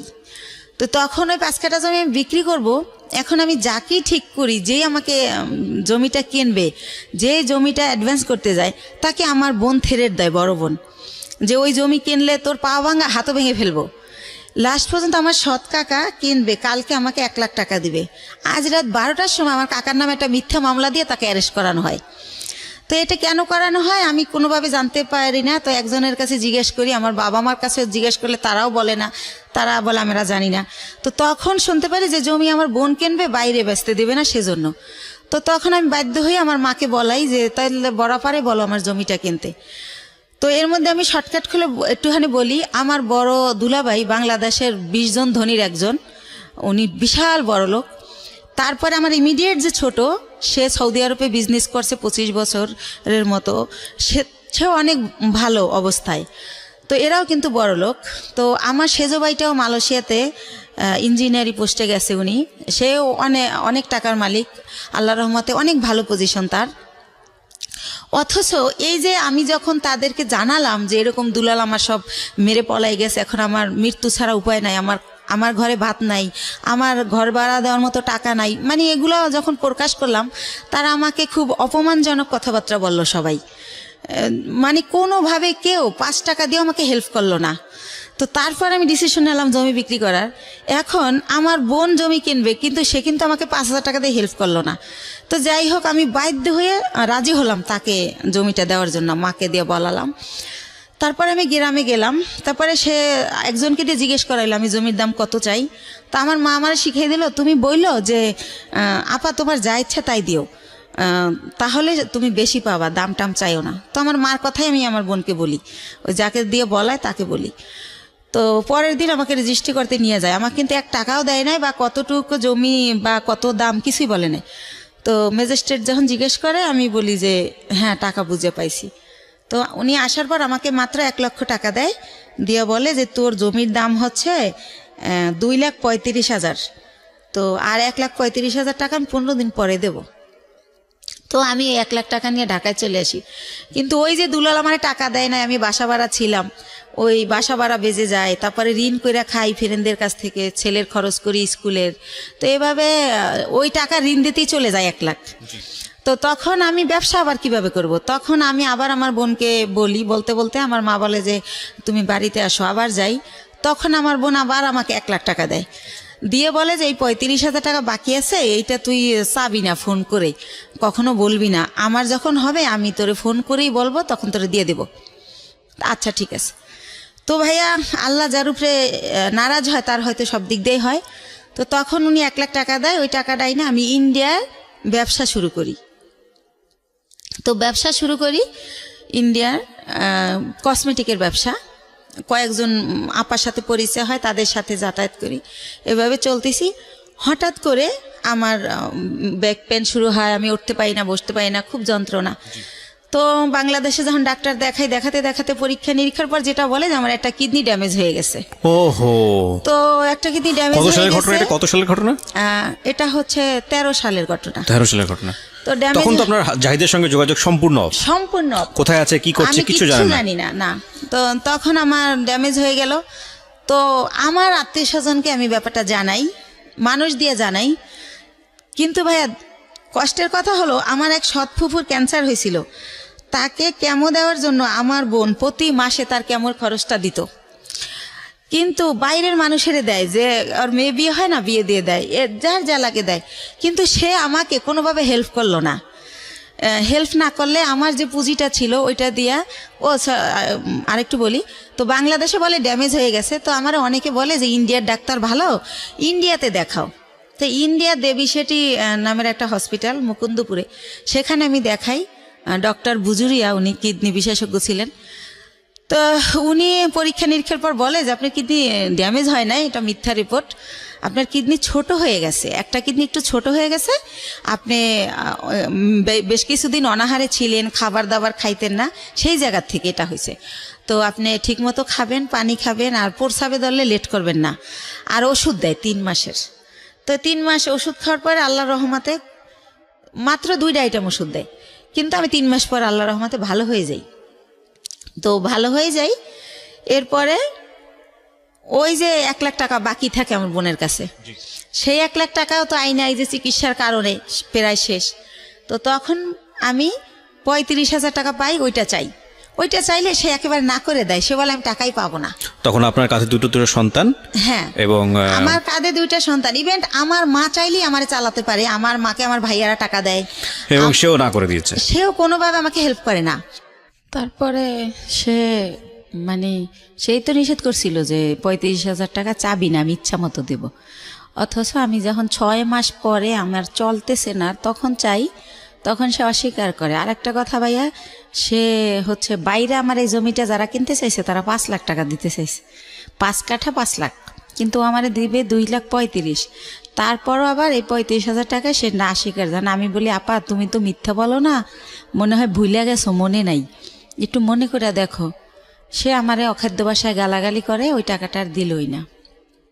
তো এইভাবে যায়। আর একটা কথা ভাইয়া, সে তারা মনে হয় নাম কেনে, শববরাতের পরে টেরাক বইরা গ্রামে গ্রামে কাপড় লুঙ্গি সবাইকে দেয় প্রতি বছর। তো আমি হচ্ছে 2 বছর আগে, আমার ছেলে তো এবার দিল ইন্টার পরীক্ষা, তো ইন্টার যখন ও ফার্স্ট ইয়ারে ভর্তি করবো ওরে, তো ওই যে আমি অসুস্থ ছিলাম, আমার অনেক অভাব, তো তখন আমি ওরে বলি যে হচ্ছে আমার ছেলেরে ভর্তি করব কলেজে, ভর্তির তোরা হচ্ছে এমনি বলি ডাইরেক্ট যে তোরা তো সবাই জাকাত দেস, নাইলে তোদের জাকাতের টাকা থেকে আমার কিছু টাকা দে, আমার ছেলেটারে ভর্তি করি। তো আমার 1 ভাই আর 2 বোনরে বলি। তো তারপর তারা আমার যেটা জানায় যে হাদিসে আছে যারা বিলাট কালেকশনের এদেরকে জাকাত দিলে জাকাত কবুল হয় না। এটা আমার জানা মতে এটা একটা ভুল ইনফরমেশন। এটা তো ভুল, জি জি, এটা আমিও জানি এটা ভুল, কিন্তু তারা এটা বলে। যাই হোক, তারপরে আমি যেমনি হোক ছেলেকে ভর্তি করি। তো এভাবে আবার ভর্তি করার পর বই কেনা হয় না দেখে ছেলে কলেজে যায় না, ছোট বোনের বাসায় একটা অনুষ্ঠানে যায়, সেখানে আমার যে ইমিডিয়েট বোনটা ও আসে। তো ওরে বলে যে তুই কলেজ যাওয়া শুরু করছিস? কয় না, আম্মু তো এখন আমার বই কিনে দেয় না, এই জন্য যাই না, যাবো কয়েকদিন পরে। আম্মুর তো অনেক সমস্যা, কি যে করব, মনে হয় কি পড়াশোনার দরকার নেই, একটা জব নিয়ে নিই। তো আমি তো ছোট মানুষ, আমার জব দিব কে? আমার বোন উঠে বলে কি যে তোর মার এত সম্পদ আছে, তোদের কিসের অভাব, সম্পদ বেচা তোর পড়ালেখা কর, তুই বড় হলে চাকরি করবি। এত সম্পদ নাই ভাইয়া, মাত্র ওই যে বলছিলাম আপনারা যে 1 বিঘা জমি কিনছিলাম 45,000 টাকায়, ওইটা এখন হয়তো 15-20 লাখ টাকা দাম উঠছে বাইরে, কিন্তু আত্মীয়রা কিনলে আবার দিব অর্ধেক দাম। তো এছাড়া আর নাই। তো এটা বলে আমার ছেলে খুবই কষ্ট পায়। তারপর আমার বাসায় এসে বলে যে আমরা যদি না খাই মারাও যাই, বা তুমি যদি বিনা চিকিৎসায় মারা যাও, রাস্তায় আমি ভিক্ষা করব, কিন্তু তোমার পরিবারের কাছে আর কিছু বইল না। তোমার বোন আমাকে এই কথা বলছে। আমার ছেলে অনেক কষ্ট পাইয়া বলে। তখন আমি বলি থাক, এগুলো মনে থাকবে, তুমি যদি কখনো বড় হও মনে রাখবা যে কে কি করছিল। তো এইভাবে গেল।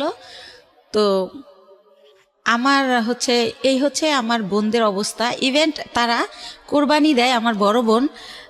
এটা সবার জানা উচিত যে আসলে এরকম হয় না কি বোন বা ভাই বা পরিবার। আমার বড় বোন যেহেতু আমার বাবার দেশে অনেক জমি তার কেনা, সে কারণে সে কিছুদিন থাকে বরিশাল, কিছুদিন থাকে ঢাকা, ঢাকায়ও তার বাড়ি। তো সে ঢাকায় একটা গরু কোরবানি দেয়, একটা দেয় হচ্ছে আমার বাবার বাড়িতে, একটা দেয় আমার গ্রামের এক কিনারে হচ্ছে একটা হাই স্কুলে বিলিয়ে দেয়। অথচ আমি আপন বোন, আমারই কিন্তু 2 কেজি গোশ দেয় না যে আমার বাচ্চারা কি খাবে। বা এই যে গ্রামে বইরা ট্রাক বইরা কাপড় দেয়, কোনো সময় বলে না 2000 টাকা দিলাম তোর 2 ছেলেরে 2টা শার্ট কিনে দিস, কখন এটা তারা করে না, এই হেল্পটু তারা করে না। আমার অনেক কষ্ট, তো এই জন্য তাদের কাছ থেকে আমি একেবারেই দূরে আছি, কথাবার্তা বলি না। আর একটা কথা বলি, 3 বছর আগে একবার ঈদে দেশে গেছি, তো লঞ্চ স্টিমারে আমরা আসি, তো ঈদের সময় খুব ভিড় থাকে, আর ওই সময় কেবিনে অনেক বেশি ভাড়া নেয়, তো একটু কমলে ভিড় আসবো। তা আমি শুনি আমার মা কাজের মেয়েকে বলে, আমার বাড়িতে সবাই কাজের মেয়েরা কাজ করে, আমার মা বোঝে নাই যে আমি পিছনে, কাজের মেয়েকে বলে একটু কষ্ট করে কর, কি করবি। আমি ভাবছি আসছে 2 দিনের জন্য, 15 দিন হয়ে গেছে এখনো যায় না, আল্লাহই জানে কবে যাবে। মানে আপনার মা এটা বলছে? আমার মা বলে আমি 2 ছেলেকে নিয়ে বেড়াতে গেছি সেজন্য, তো আমি যে ভিড়ের জন্য ছেলেকে নিয়ে রিক্স যদি লঞ্চ ডুবে যায় সেজন্য আসতেছি না। কিন্তু আমার মা কাজের মেয়েকে এই কথা বলে, আমি নিজের কানে শুনি। তো এইটা শোনার পরেই আমি বলি যে রওনা করি, যে আমি বাবা চলো আমরা এখন চলে যাব। তো আমার আব্বু বলে যে এখন তো লঞ্চের টাইমও না, স্টিমার টাইম নেই, কিসে যাবা? তো আমি বলি আমি বাসে যাবো। কয় বাসের টিকিট আগে কাটতে হয়। আমি কই হাইটা যাবো ঢাকা। তো যাই হোক আমার আব্বা আটকায় যে কাল সকালে যাও, তো পরের দিন আর কি ঢাকা চলে আসি। তো যাই হোক এইভাবে গেল। এখন যেটা আসি সেটা হচ্ছে আমি তো তারপরে কি করব, আমার ওইভাবে আমি কিছু এনজিও থেকে ওই যে লোন দেয় আর কি, ওই এনজিও থেকে আশা বেরাক, ওইখান থেকে এর মধ্যে আপনার হাজবেন্ডের সাথে কোনো যোগাযোগ নাই? একদম পুরো কোনো যোগাযোগ নেই। ওকে। বা সে যে তার যে বাচ্চা আছে তার খবরও সে নেয় না, কোনোভাবেই না। তো আমি লোন তুলে তো ব্যবসা শুরু করি, কসমেটিক্সের ব্যবসা ইন্ডিয়া থেকে আইনা দোকানে দোকানে দেই, কিছু লাভ থাকে, ভালোই থাকে, চলতে পারি বাচ্চাদের নিয়ে। তো এভাবে এই ব্যবসা করতে থাকি। তো একা একা মাসে একবার ছেলেকে নিয়ে যাই, একবার আমি একা যাই, যেহেতু ছেলে পড়াশোনা করে, ছেলের তো সবসময় নেওয়া যায় না। তো এভাবে চলতেছি ভাইয়া, লোন টোন তুলে ব্যবসা করতেছি। তো এর মাঝে আবার কি হয়, আমার অনেক আগে আমার পায়ে একটা প্রবলেম হয়েছিল, কেউ একজন আমাকে মেরে এই গিটটা লড়াই দিছিল পায়ের। তো তখন ভালো হয়ে গেছিলাম। তো সেটা হচ্ছে কে একজনকে আমি নামই বলি, ওই যে আমার ভাই, যখন আমি তার একটু গালাগালি করছিলাম যে আপনি আমার টাকা দিয়ে ফ্ল্যাট কিনছেন আর আমার এখন ভিক্ষা করতে হবে, আমার কিচ্ছু নাই, আমি বাচ্চাদের নিয়ে কোথায় দাঁড়াবো। তো তখন সে আমারে খুব বাজেভাবে বকে, তখন আমিও তারে একটু রাব বিহেভ করি, তখন সে আমারে মারে, আমারে চেহার দিয়ে বাড়ি দিতে নেয়। তখন আমি পড়ে যাই, পড়ে গেলে আমার পাও ধরে মোচড় দেয়, তখন আমার এই গিটটা সরে যায়। তো তখন আমি অনেক কান্না করি, আমার ছেলে খুব চিৎকার করে কান্না করে। আমার ছেলেকে আমি এত আদর করি, মানে কি বলবো, আর আমার ছেলে ওরকম। তখন বলে বাবা তোমার আম্মু নাটক করতেছে, অত ব্যথা পায় নাই। তখনও বলে না মামা আমার আম্মু সত্যি ব্যথা পাইছে, ও খুব কান্না করে। তারপর আমার সুমানা হসপিটালে নিয়ে গেলে ডক্টর জিজ্ঞাসা করে এটা কিভাবে হলো। তখন আমারে মাপ চায়, দূরে থেকে হাত দিয়া, যে বলিস না, মাপ চায়। তো তখন আমি কি বলবো, তখন আমি ব্যাপারটা না বলে তো ডক্টর বুঝবে না। তখন আমি বলি কি আমার হাজবেন্ড আমাকে এভাবে মারছে, আসলে তো হাজবেন্ড না, হাজবেন্ডের সাথে আমার যোগাযোগই নেই। তো এইভাবে ওই ব্যথাটা ভাইয়া হঠাৎ করে, যেহেতু ইন্ডিয়া যাতায়াত তো জানেন অনেক ঘন্টা বাসে বসে থাকতে হয়, তো অনেক ঘন্টা বসে আবার আসতে হয়, সে কারণে কি না হঠাৎ করে আমার ওই বাম পাটা আবার প্রচণ্ড ব্যথা। তো আমার ছেলে আমাকে নিয়ে সরোয়ার দিতে গেল, ইয়াতে গেল, পঙ্গুতে গেল, তো তারা আবার রেফার করলো নিউরোলজি হসপিটালে। জি। তো নিউরোলজিতে আমাকে বললো এমআরআই করতে হবে। তো এমআরআই ওইখানে সরকারি এমআরআইতে ফি কম, কিন্তু 15 দিন পরে সিরিয়াল পরে। তো এই 15 দিন তো আমি সহ্য করতে পারবো না, আর আমি বেকার থাকলে আমার বাচ্চারা কি খাবে। তখন আমি বেসরকারি ইয়াতে পপুলারে যাই, ওই পপুলারে আমার থেকে 13,000 টাকা নেয় এই টেস্টটার জন্য। ওকে। তো এইভাবে আমি টেস্টটা করার পরে তারা বলে যে আমার ওই যে পুরানা যে মোচড় দিছিল সেইখানটার একটা আঘাত আছে রগে, ওই কারণে আমার এই প্রবলেমটা হয়। তো বইলা দেয় যে আমার হচ্ছে একেবারে 6 মাস বেড রেট, সোজা শুয়ে থাকতে হবে। আমি যদি সোজা শুয়ে না থাকি তাহলে আমার এই রগের প্রবলেম যাবে না। তো এইভাবে ইঞ্জেকশন দেয়, ওষুধ দেয়, কমে না, বলার পর এইটা বলে। তা আমি এতদিন যদি শুয়ে থাকি আমার বাচ্চারা কি খাবে, আমি ঘর ভাড়া দেবো কি দিয়া। তো তখন আমার বাচ্চা সবাই কাছে এটা বলে যে আমার মার এই অবস্থা, খুবই কান্নাকাটি করে। তার বাবার নাম্বার জানি কার কাছ থেকে সংগ্রহ করে তারেও ফোন করে যে আম্মু এরকম হসপিটালে ভর্তি। তো কোনো জায়গা থেকে কেউই আসে না, আল্লাহর রহমতে কেউই হেল্প করে না। তো আমার পরিচিত যারা আর কি, যাদের সাথে একসাথে বিজনেস করতে যাই, ইন্ডিয়া যাই আসি, অনেকগুলো মহিলা, আমরা সবারই যার যার সংসারের প্রবলেম, তারা এটা করে থাকে। তো ওই সব আপারা আমারে বলে যে বাংলাদেশে তো তুমি সুস্থ হইতে অনেক টাইম লাগবে, আর তোমার বাচ্চারা খাবে কি, তোমার আমরা কোলে করে শোয়াই শোয়াই বাসে করে ইন্ডিয়া নিয়ে যাই, হয়তো বা ইন্ডিয়া গেলে ভালো হবা। তো একটু তো আমার চলার ক্ষমতা নাহলে আমি ইন্ডিয়া কিভাবে যাব। তার মধ্যে একটা কথা বলি ভাইয়া, আমারে যখন ওই পপুলারে ওই একটা মেশিন মানে টলিতে শোয়াই দেয়, তো 2 জন নার্স কেউ আমাকে হেল্প করলো না। আমার ছেলেকে বলে কি উঠাই দাও তোমার মাকে। তা আমার ছেলে তো আর অত বড় না, সে আমারে তাও কিভাবে জানে আল্লাহ জানে, ও আমারে কোলে করে শোয়াই দেয়। তো ওইভাবে আমার এমআরআই যখন শেষ, আমি বের হই, তখনও কোনো একটা নার্স আমাকে ধরে না, বলে এই তোমার আম্মুকে নামাও। তো আমার ছেলে আমাকে জায়গায় নামাইতে গিয়ে ছেড়ে দেয়, মানে আমার ভার বহন করতে পারে না। তখন ভাইয়া ব্যথার মধ্যে আরও ব্যথা পাই। তো এত চিৎকার করতে থাকি, তখন ছেলে নিজের অপরাধী ভাবে যে আম্মু আমি তো আর ব্যথা দিলাম। তো নরে ঠান্ডা করার জন্য আমি বলি না কিছু হয় নাই, এমনি তো আমার ব্যথা তো এমনিই করে, তোমার জন্য না। তো ও আবার আমার সরার দিতে নিয়ে যায়। নিয়ে গেলে কি হয়, ওখানে ইমার্জেন্সিতে একটা সাথে সাথে হাড়ের মধ্যে ইঞ্জেকশন দেয়। ওই ইঞ্জেকশনটা দিলে ব্যথাটা একটু কমে, ওইটা ও জানে, কয়েকবার নিছে। তো ও আমার আর ওই ইয়ে থেকে পপুলার থেকে বাসায় না নিয়ে যায় সরার দিতে। ওকে। তো ওই দিন এইভাবে যাওয়ার সময় যাই, যে সিএনজিটা দিয়ে নিয়ে যায়, তো ওই সিএনজি ড্রাইভারকে আমার ছেলে বলে, যেহেতু আমার ছেলে ছোট মানুষ, আমার বাসা থাকে তখন লেক সিটি হাউজিংয়ে, এ ব্লক রোড নাম্বার 1, ওই বাড়িতে থাকি। তো বলে কি যে আঙ্কেল আপনার গাড়ি কোন দিকের? তো বলে এই যে মোহাম্মদপুর 3 রাস্তার।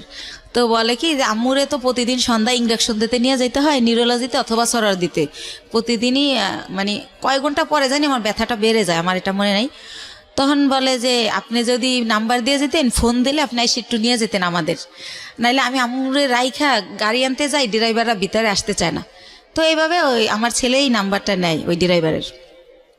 তো তারপরে পরের দিন হচ্ছে আমার নিউরোলজিতে ওই যে রিপোর্ট নিয়ে যেতে হবে এমআরআই, যে আমার কি পজিশন দেখাইতে।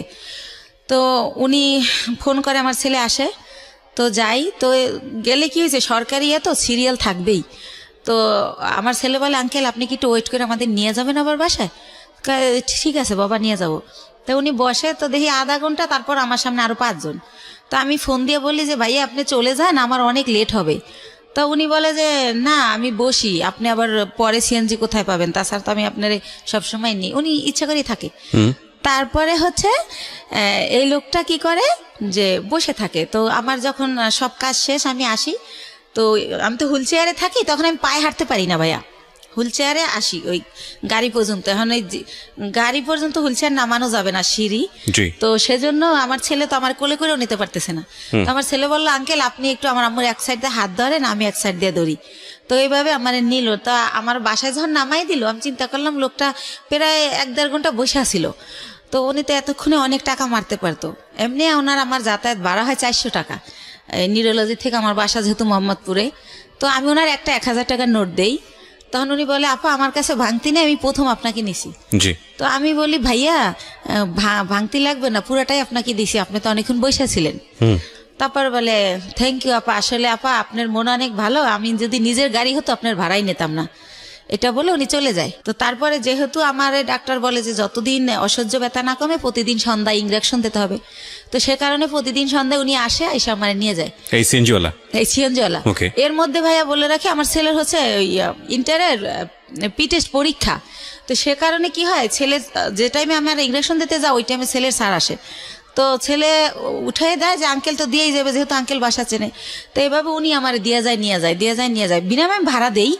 তো এইভাবে হয়। তো যখন একটু আমি মোটামুটি দাঁড়াতে পারি, তখন ওই যে আপারা যাগোর সাথে ইন্ডিয়া যাই, তাদের সাথে আমি ইন্ডিয়া চলে যাই ওখানে আবার ডাক্তার দেখাই অর্থোপেডিক। ওনারা আমার কিছু দেয়, ওইখানে থেরাপি দেয়, তারপরে মেডিসিন দেয়। তো মোটামুটি আল্লাহর রহমতে আমি যাই, কিন্তু হুইল চেয়ারে বলতে গেলে আসার সময় আমি হাইটে আসতে পারি।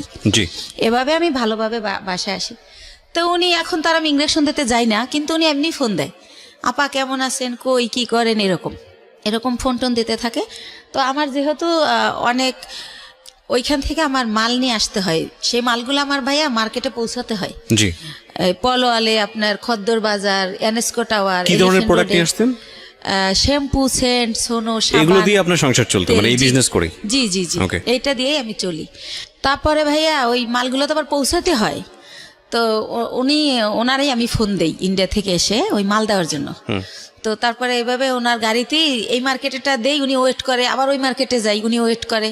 তো এইভাবে পরবর্তীতে যখন আবার আমি ইন্ডিয়া যাই, তো যেহেতু ওখানে যাওয়ার পর ওই যে পায়েরটা যে আগের বার দেখাই আসলাম, তো ডক্টর বলে যে হচ্ছে কি ওই ওখানকার ডক্টরদের ব্যবহার এত সুন্দর। তো আমার এই মা করে কথা বলে যে মা আপনার কি এখন কি অবস্থা, কি জানতে চাই বলি। তারপর বলে মা আপনি 3টা দিন এবার এখানে থাকেন, 3 দিন যদি আপনার থেরাপিটা দেওয়া হয় এখানে, তাহলে আপনি 100% সুস্থ হয়ে যাবেন। আর যেহেতু আমি বলছি যে আমি এই কাজ করে খাই, তো যেহেতু আপনি একটা কাজ করে খান, তাহলে আপনি লেন্থি নেওয়ার দরকার নেই। তো সে কারণে আমি ওই থেরাপির জন্য 3 দিন যে থাকবো, সেই 3 দিন আবার আজকাল পর এরকম না ভাইয়া, গ্যাপ দিয়ে। তো এভাবে আমার প্রায় 10-11 দিন ভারতে থাকতে হয়। আচ্ছা। তো 10-11 দিন পরে যখন আমি বাংলাদেশে আসি, বাংলাদেশে ঢোকার সাথে সাথে ওনার খালি ওই মিস কল অ্যালার্টে ওনার নাম্বার, মানে যে ওনার নাম হাসান। আচ্ছা আচ্ছা, সিনজিওয়ালা ভদ্রলোকের নাম হচ্ছে হাসান। হাসান, হ্যাঁ। তো উনি হচ্ছে এত আসতেছে ওনার মেসেজ, তো আমি আবার ভাইয়া বাসে উঠলে মাথা ঘোরে একটু, সেজন্য ফোনও ইউজ করি না, খুব জরুরি ছাড়া হ্যালো বলি না, ফোন থুয়ে দেবে আগে। তো এত SMS, তারপর আমি একটু ব্যাক করলাম যে ভাইয়া এতবার ট্রাই করছেন কেন? তো বললো আপনি কোথায় ছিলেন, মানে সে বলতেছে আর চিৎকার করে কাঁদতেছে, 11 দিন হয়ে গেছে আপনার কোনো খোঁজ নাই, আপনি কি মানুষ, আপনি এরকম পারলেন কি করে? এই সে উনি ওনার মতো বলেই যাচ্ছে নো স্টপ। তো আমি বলি যে ভাইয়া আমি তো ভাবছিলাম 2 দিন পর আসবো, কিন্তু আমার অসুস্থতার কারণে আমার 11 দিন লাগছে। তো হ্যাঁ, উনি বলতেছে আর কাঁদতেছে, ওনার নাকি অনেক কষ্ট হচ্ছিল, উনি খুব মিস করছিল, উনি আমার বাসার সামনে যে ঘুরে আসতো, এভাবে বলতেছে। আমি অবাক হলাম যে ওনার সাথে তো আমার ওরকম কিছু না, জাস্ট কয়েকদিন ওনার গাড়িতে চড়ছি, এই তো। তো উনি এরকম কেন করলো বুঝলাম না, আমি নিজে নিজে গাড়িতে বসে এটা ইয়ে করতেছি। তারপর ওই আপাদের আমার পাশে সাজেদ আপা বসা, ওনারে শেয়ার করলাম যে আপা এরকম। তা আপা বললো ওই লোকটা তোমারে ভালোবাসে। তাই আমি বলি কি যে আমার যে 2 ছেলে, আমার যত ভালোবাসা তো ছেলেদের, আর আমি ছেলে ছাড়া জীবনে কিছু ভাবি না। দেখেন আজকে 8 বছর ওর বাবার সাথে আমার কোনো যোগাযোগ নাই, তারপরেও কিন্তু আমি এই ছেলেদের নিয়ে আসি। আর এখন তো ধরতে গেলে বুড়োই হয়ে গেছি, এখন আর ভালোবাসা টাসার কোনো দাম নাই, এরকম মনে হয় এমনি বলে। বাকি একটা আপার সাথে এইভাবেই কথা হলো। তারপরে পরের দিন অ্যাজ ইউজুয়াল ওই যে আমার তো মাল দিতে যেতে হবে, আমি যেদিন আসি তার পরের দিনই মাল না দিলে তো আমার টাকা দিবে না। তো উনি তো জানি যে পরের দিন আসতে হবে, উনি সকালে গাড়ি নিয়ে আসে। তো আমি বলি ভাইয়া আমার খুবই টায়ার্ড লাগতেছে, আপনি আমার দোকানগুলো তো চেনেন, স্লিপগুলো আমি দিয়ে দেই, আপনি মালগুলো দিয়ে আসেন, আপনার যা ভাড়া হয় আমি দিয়ে দেবো। আর আমি লগে গেল ভাইয়া মালগুলো উনি ক্যারি করে, উনি উঠাই দেয়, আমি আবার লেবার ওই শোরুমে ফোন দিলে ওরা লেবার পাঠায়, তো তাদের সাথে সাথে উনি ক্যারি করে। তো আমি কই আপনি ফোন দিলে আপনি একটা করে ফোন দিবেন, লেবার নামবে, এভাবে দিয়ে আসবেন। তো বলে আচ্ছা। তো এইভাবে উনি আমার মালগুলো দেয়। তো আমি আবার টেনশন করি যে আমি তো জীবনভর বিশ্বাস করে ঠকলাম, একজনকে বিশ্বাস করলাম, সে আমার নিজে বললো যে আমার 60 লাখ টাকা পুঁজি, সেইটা নাই, উদয় হয়ে গেল। আবার এখন আবার আমার এই কয়টা টাকা লয়ে যদি ফলাই যায় আমি কি করবো, এভাবে টেনশন করতেছি। কিন্তু আবার প্রতিটা মালিককে আমি বলে রাখছি যে আমার লোক গেছে ওই সিএনজিওয়ালা, তো মালটা দেওয়ার পর আমারে জানাবেন পুরো মাল বুঝাই দিছে কিনা স্লিপের। তো ওরা আবার আমারে একটু পরপর ফোন দিয়ে জানাচ্ছে প্রত্যেকটা কোম্পানি যে হ্যাঁ আপা মাল পাইছি। তখন ভাবলাম যেহেতু মাল পুরা দিছে তাইলে টাকাও আমারে দিবে। তো ঠিক উনি বাসায় আবার আইসা আমার টাকা দিয়ে দেয়। তো এইভাবে টাকা দিয়ে দেওয়ার পরে একদিন উনি বলে যে আপা আমি আপনার সাথে কিছু কথা বলবো, আপনার বাসায় আসতে পারি? তখন আমি বলি কোন ব্যাপারে ভাইয়া? বলে আমি একটা প্রবলেমে পড়ছি, এটা আপনার সাথে শেয়ার করবো। তা আমি বললাম আচ্ছা ঠিক আছে আসেন, কিন্তু আমার বাসা চিনেই। তো উনি আইসা আমার ড্রয়িং রুমে সোফায় বসে। তো আমি তো ওই পার ব্যথার জন্য ডক্টর বলছে যতটা পারি শুয়ে থাকার, তো আমি ওই পা লম্বা করে কোনো রকম বসি। তো ওনারে আমি বলি যে হ্যাঁ ভাইয়া বলেন, আর নাস্তা দিতে বলি, আমি অসুস্থর কারণে আমার বাসায় আবার একটা কাজের লোক রাখি, যে কিছুই তো করতে পারি না পাওয়ার জন্য, তো তারে নাস্তা দিতে বলি। তখন সে বলে যে ওরে যেতে বলেন, ওর সামনে বলা যাবে না। তো তখন আমি ভাবলাম ওরে যেতে বলবো, ও তো কাজ করে তারপর যাবে। তখন আমি বললাম ঠিক আছে তাহলে আপনি আমার বেডরুমে আসেন। তো উনি আমার রুমেই যায়। তারপরে বলে যে আপা এরকম আমার, ও আবার থাকতো আর বোনের বাসায় মোহাম্মদপুরে। আচ্ছা। আর বলে রাখি ওর বোন জামাই হচ্ছে একটা গভর্নমেন্ট জব করতো সমাজ কল্যাণ অধিদপ্তরে, ঘুষ নেছে, সে কারণে ওনার জবটা চলে যায়। তারপরে সে কি করে, তার কাজ হচ্ছে মানুষের জব দেবে বলে টাকা নেয় 8 লাখ 10 লাখ, যে গভর্নমেন্ট জব দেবো আমি, গভর্নমেন্টের অমুক সচিব, মিথ্যাচার করে। তো এভাবে উনি বিভিন্ন লোকের থেকে টাকা আনে। তো এইভাবে ওই হাসান ওনাকে কয়েকজন লোকের থেকে টাকা এনে দেয়। তাই এখন উনি জবও দেয় না, টাকাও দেয় না, তারা হাসানকে খুব টর্চার করে, গ্যাঞ্জাম করে। তো এটার পরে কি করছে, হাসানের বোন আবার জব হয়েছে একটা পরিকল্পনায়, সে গেছে খুলনাতে। তো বোনের বাসা খালি, এ শুনে ও আবার ওই খালি বাসায় আসে, আইসা থাইকে সিএনজি চালায়। এটা আমি আগে জানতাম, আমার কথায় কথায় বলছিল। তো ওই দিন যেটা নতুন বলে সেটা হচ্ছে যে ওরে নাকি ওর 2টা ফ্রেন্ড নিচে আইসা ফোন দেয় যে তোর বাসা তো খালি, তোর বাসায় কি একটু আসা যাবে? তো উনি আমার যেটা বলছে, তা ওনারা বলে যে হ্যাঁ, ও বলে যে হ্যাঁ আয়, সমস্যা নেই। তো উনি যখন গেট খোলে, ওনারা থাকে 4 তলায়, তখন দেখে 3টা ছেলে সাথে একটা মেয়ে। তখন বলে মেয়েটাকে, কয় আমাদের ফ্রেন্ড। কয় তুই তোরা মেয়ে নিয়ে আসছিস কেন? তোরাতে কেউ দেখলে, দারণ টারণ দেখলে আমার বোন জামাইকে বলে দেবে আমার অবস্থা খারাপ। তো বলে না, তোরাতে কেউ দেখবে না, আমরা আবার আধা ঘন্টা পর চলে যাব। তো তারপরে নাকি তারা ওই সময় ওই ইয়াবা নাকি বাবা কি জানি বলে, ওইটা খায়। জি। ওইটা খায় ওই যে 3টা ছেলে আর 4 ছেলে আর ওই মেয়ে। তো ও নাকি জীবনে এটা কোনোদিন খায় নাই। ওই দিন ফার্স্ট ওই মেয়েটা ওরা জোর করে খাওয়ায় যে আমি মেয়ে মানুষ খাই, তুমি ছেলে কেন খেতে পারবে না। তারপরে খায়, ওরেও খাওয়ায়। ওইভাবে নাকি ভিডিও করে, ছবি তোলে। ইভেন্ট ভাইয়া ও যেটা বলেছে, এটা খাওয়ার পরে নাকি ওরা ফিজিক্যালি রিলেশন করে। কে বলেছে এটা? এটা হাসান বলেছে আমাকে। ওকে। ওই মেয়েটা নাকি ওরেও বাধ্য করে। ও আবার ইসলামিক মাইন্ডের কথাবার্তা বলতো, আমিও জানিও ইসলামিক, কিন্তু ও বলে যে ওই মেয়েটা আমাকে জোর করে এটা করে, আমি তো জীবনে এটা প্রথম খাই, আমার হুঁশ থাকে না, সে কারণে। ওকে। তো তখন ওইগুলো এখন ওই মেয়েটা ছবি আর ভিডিও করে রাখছে, এখন আমাকে ব্ল্যাকমেল করে যে ওইগুলো পেপারে দিয়ে দিবে। মেয়েটা ব্ল্যাকমেল করে, এই ঘটনা এসে আপনাকে হাসান বলছে? হাসান বলতেছে। ওই মেয়েটার নাম শানু। তো এটাও বলে। তো বলার পরে আমি বলি ব্ল্যাকমেল কিভাবে করে? কয় দেখেন আমি কষ্ট করে গাড়ি চালাই, সন্ধ্যার পর স্ট্যান্ডে এসে আমার টাকাগুলোও নিয়ে যায়, আর যদি না দিতে চাই তাইলেই বলে যে যদি না দাস তাহলে কিন্তু ফাঁস করে দেবো, তাহলে কিন্তু পেপারে দিয়ে দেবো। তো আমি বলি আপনি, তো আমাকে দিলে আপনার কি প্রবলেম হবে সেটা বলেন। প্রবলেম হবে, আমি বাবা মার একমাত্র ছেলে, আমার বাবা মা মরেই যাবে, আমার বাবা অপারেশন হয়েছে কয়েকদিন আগে, আমার মা হাই প্রেশারের রুগী। তো আমি বলি আপনি বাবা মার সাথে শেয়ার করেন বিষয়টা, যে আমি এরকম পরিস্থিতির শিকার, শেয়ার করলে তারাই আপনার ভালো বুদ্ধি দিতে পারবে আমার চেয়ে। রাইট। তারপর বলেন না, এটা তো বলাই যাবে না, আমার মা শুনলে স্টক করবে, সে এরকম। তো আমি বলি কি করব আমি? তো আমি ওনারে বুদ্ধি দেই যে আপনি এখন থেকে আর টাকাও দিয়েন না, আর ওইখানে যাইন না, কয়েকদিন গাড়িও চালাইন না, যাতে ছেলে মেয়েটা আপনার খুঁজে না পায়। তো আমি কই ঠিক আছে, অনেক চিন্তা ভাবনা করে যে আপনি মেয়েটার নাম্বার দেন। তো মেয়েটার সাথে আমি কথা বলি, ভয়টায় দেখাই যে আমি হচ্ছে ইয়াতে চাকরি করি, পুলিশ ডিপার্টমেন্টে। হ্যাঁ, তুমি এটা করো, এমনি তো ইয়াবা খাও তো আইনত নিষিদ্ধ, তারপর তুমি মেয়ে মানুষ, তারপর যেহেতু তুমি খাও তাহলে তুমি এটা ব্যবসাও করো, তোমার জেল হয়ে যাবে, এটা এইসব করে ওরে ভয় দেখাই আর কি, যাতে করে ওরে ও ব্ল্যাকমেল না করে ওর কারণে। তো আবার একটু পরপর ফোন দেয়, আপা শানুরে ফোন দিছিলেন, আপা কি বলছে, এরকম বলতে বলতে তো ওই রিলেটেড হইতে গিয়ে ওর সাথে আরো বেশি কথা হয়ে যায়। তো একটা সময় সে হচ্ছে বলে যে দেখেন ও যেভাবে পারে ও আমার বিয়ে করবে যে কোনো জায়গায় ধইরা, কিন্তু দেখেন এরকম একটা মেয়েকে কি বিয়ে করা যায়, যাকে নিজের চোখে দেখছি যে অন্য ছেলেদের সাথে এরকম করছে, এটা তো বিয়ে করা যায় না। তা আমি যদি কারো বিয়ে করি তাহলে ও আমার ছেড়ে দেবে, জানবে আমার বউ আছে, আমাকে আর ডিস্টার্ব করবে না। তা আমি বলি তা আপনার বাবা মা এখন কোথায়? কয় ওনারা তো দেশে, কয়দিন পর ঢাকায় আসবে, আমাকে আসলে বলবেন জানি আপনার বিয়ে করাই দেয়। তো এইভাবে গেল। উনি কি বলছে ওনার ফ্যামিলিতে আমি জানি না। ওনার বোন আমাকে ফোন দেয়, দিয়ে পরিচয় দেয় আমি হাসানের বোন। ওনার মা আমাকে ফোন দেয়, ওনার বোন জামাই আমাকে ফোন দেয়। তো এইভাবে কথা বলে সবাই, বলতে বলতে আমাকে সবাই দেখতে চায়। তো দেখতে চাই কি উদ্দেশ্যে আমি জানি না। তার বাবা আমাকে বলে মা তোমার অনেক গল্প শুনছি, তুমি আমার ছেলেটার নতুন জীবন দিছো, এই সেই, আমার ছেলেটা বখাইট হয়ে গেছিল, নষ্ট হয়ে গেছিল, খারাপ মানুষের সাথে চলতো, নেশা করতো, এখন কিছু করে না, ভালো হয়ে গেছে শুধু তোমার জন্য। তো এরকম বলেন। আমি বলি আপনারা তো আমার আসলটা জানেন না, ও হয়তো আপনার আসলটা বলে নাই, কারণ আমার মনে হয়েছে ও হয়তো বলছে আমি আনম্যারিড মেয়ে বা এরকম কিছু, এটা আমি গেস করে এটা বলি।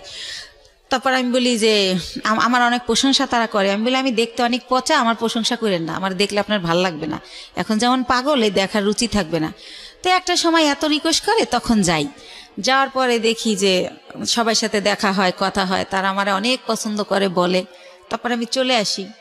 আসার পরে পরের দিন ওর মা আমাকে ফোন দিয়ে বলে যে আমার ছেলে তো তোমাকে পছন্দ করে, বিয়ে করতে চায়। ওকে, এটা ওর মা যখন বলে আমি ভাইয়া একদম কি বলে গাছে থেকে পড়ি যে কি বলে এটা। তখন আমি বলি যে ওর মারে আবার আমি মাই বলি যখন ওদের বাসায় যাই, যেহেতু ও বলে পরিচয় দেশে বন্টন করে। তো বলি যে মা আপনি এটা কী বলেন, আমি হচ্ছে আমার বেবি আছে, আমি বিবাহিত। আমি ওর কিন্তু 2টা বিয়ে, এটা আমি আগে জানতাম না, এটা আমি পরে বের হয়েছে আমার বিয়ের পরে। আর আপনার ছেলে তো আনমেরিড, আপনি একটা আনমেরিড মেয়ে বিয়ে করাবেন, আমাকে কেন?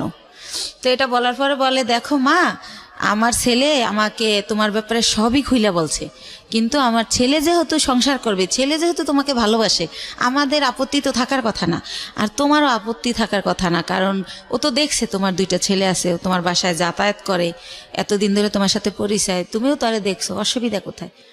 তো এরকম করতে করতে আমি রাজি হই না, কিন্তু সে ওই গানই বাজায় যে আমার কাছে হাজারো বার ফোন দেয়, আমি কই কি করি, কি খাইছি, তাই ঘুমাইছি কিনা, তো নাস্তা করছি কিনা, এভাবে ফোন দিতে থাকে। তার মধ্যে আমি আবার ইন্ডিয়া চলে যাই, সে আবার ওরকম তোমার পাশে কে বসছে, ছেলে মানুষ বসছে না মেয়ে মানুষ বসছে, এরকম মানে এভাবেই করে। তো হোটেলে বিয়েটা করলেন না করার আগে অবস্থা?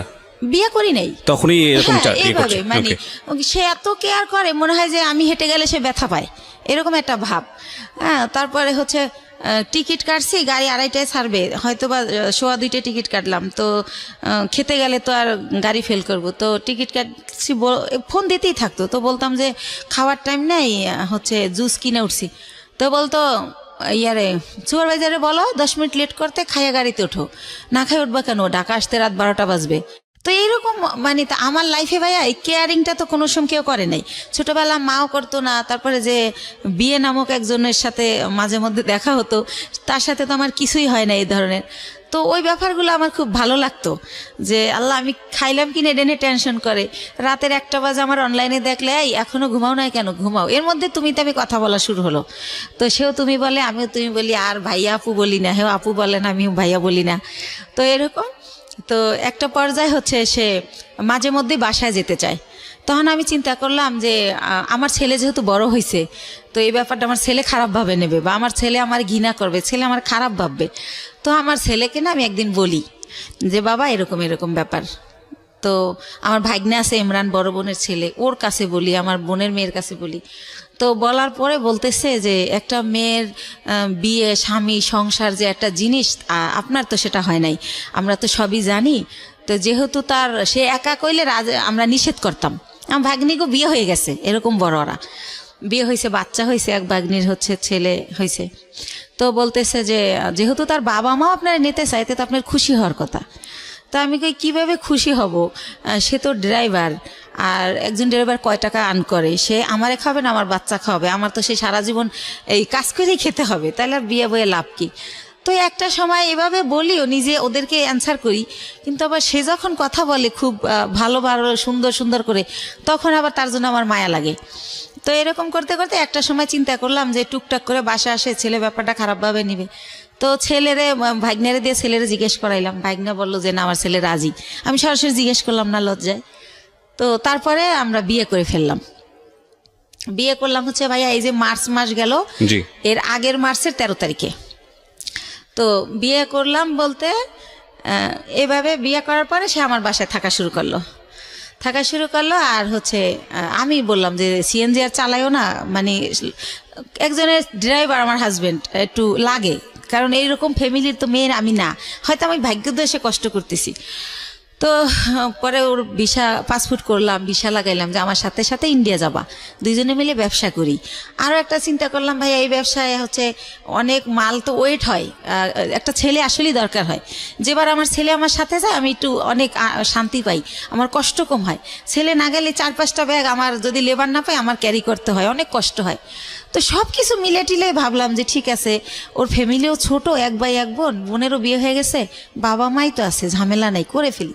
তো এইভাবে যাই হোক বিয়েটা হলো, খুব ভালো, শ্বশুর শাশুড়ি খুব ভালোবাসে। তো এরপরে রোজা চলে আসলো, ঈদের সময় আমি শ্বশুর শাশুড়ি সবার জন্য গিফট টিফট কিনলাম। শাশুড়ি আবার বলে বলে দিল তার বোনের ছেলে, বোনের মেয়ে, তাদের যত আত্মীয় আছে সবার জন্য কিনতে, বাস কিনলাম। তো দিলাম। তো আমার শাশুড়ি আবার আমার 2000 টাকা দিল একটা ড্রেস কিনতে। আর আমার হাজবেন্ড এর মধ্যে ভিসা পাসপোর্টের কাজ চলতেছে, সে আর যায় না এতদিনে ইন্ডিয়া, তারে সব কিছু দিলাম। প্রতিদিন তারে 500-1000 টাকা পকেট খরচ দিচ্ছি, মানে দিয়ে রাখতেছি, যখন শেষ আবার দিচ্ছি, এরকম এভাবে চলতেছে। তো তারপর আমি আরো একবার গেলাম একা। তো এর পরের বার সে আমার সাথে গেল। তো যেহেতু সে আমার সাথে গেল, এখন যদি ভাইয়া যেখানে ব্যবসা করি সবাই আমাকে অনেক রেসপেক্ট করে। এখন যেহেতু তার ছবি আছে আমার কাছে, আপনারা চাইলে দেখতে পারেন। কাবিনটাও আমি নিয়ে আসছি, চাইলে দেখতে পারেন। 20 লক্ষ টাকার কাবিন করা হয়েছে আমাদের বিয়ের যে খরচটা ওটাও আমি দিছি, কারণ ওর তো টাকা ছিল না।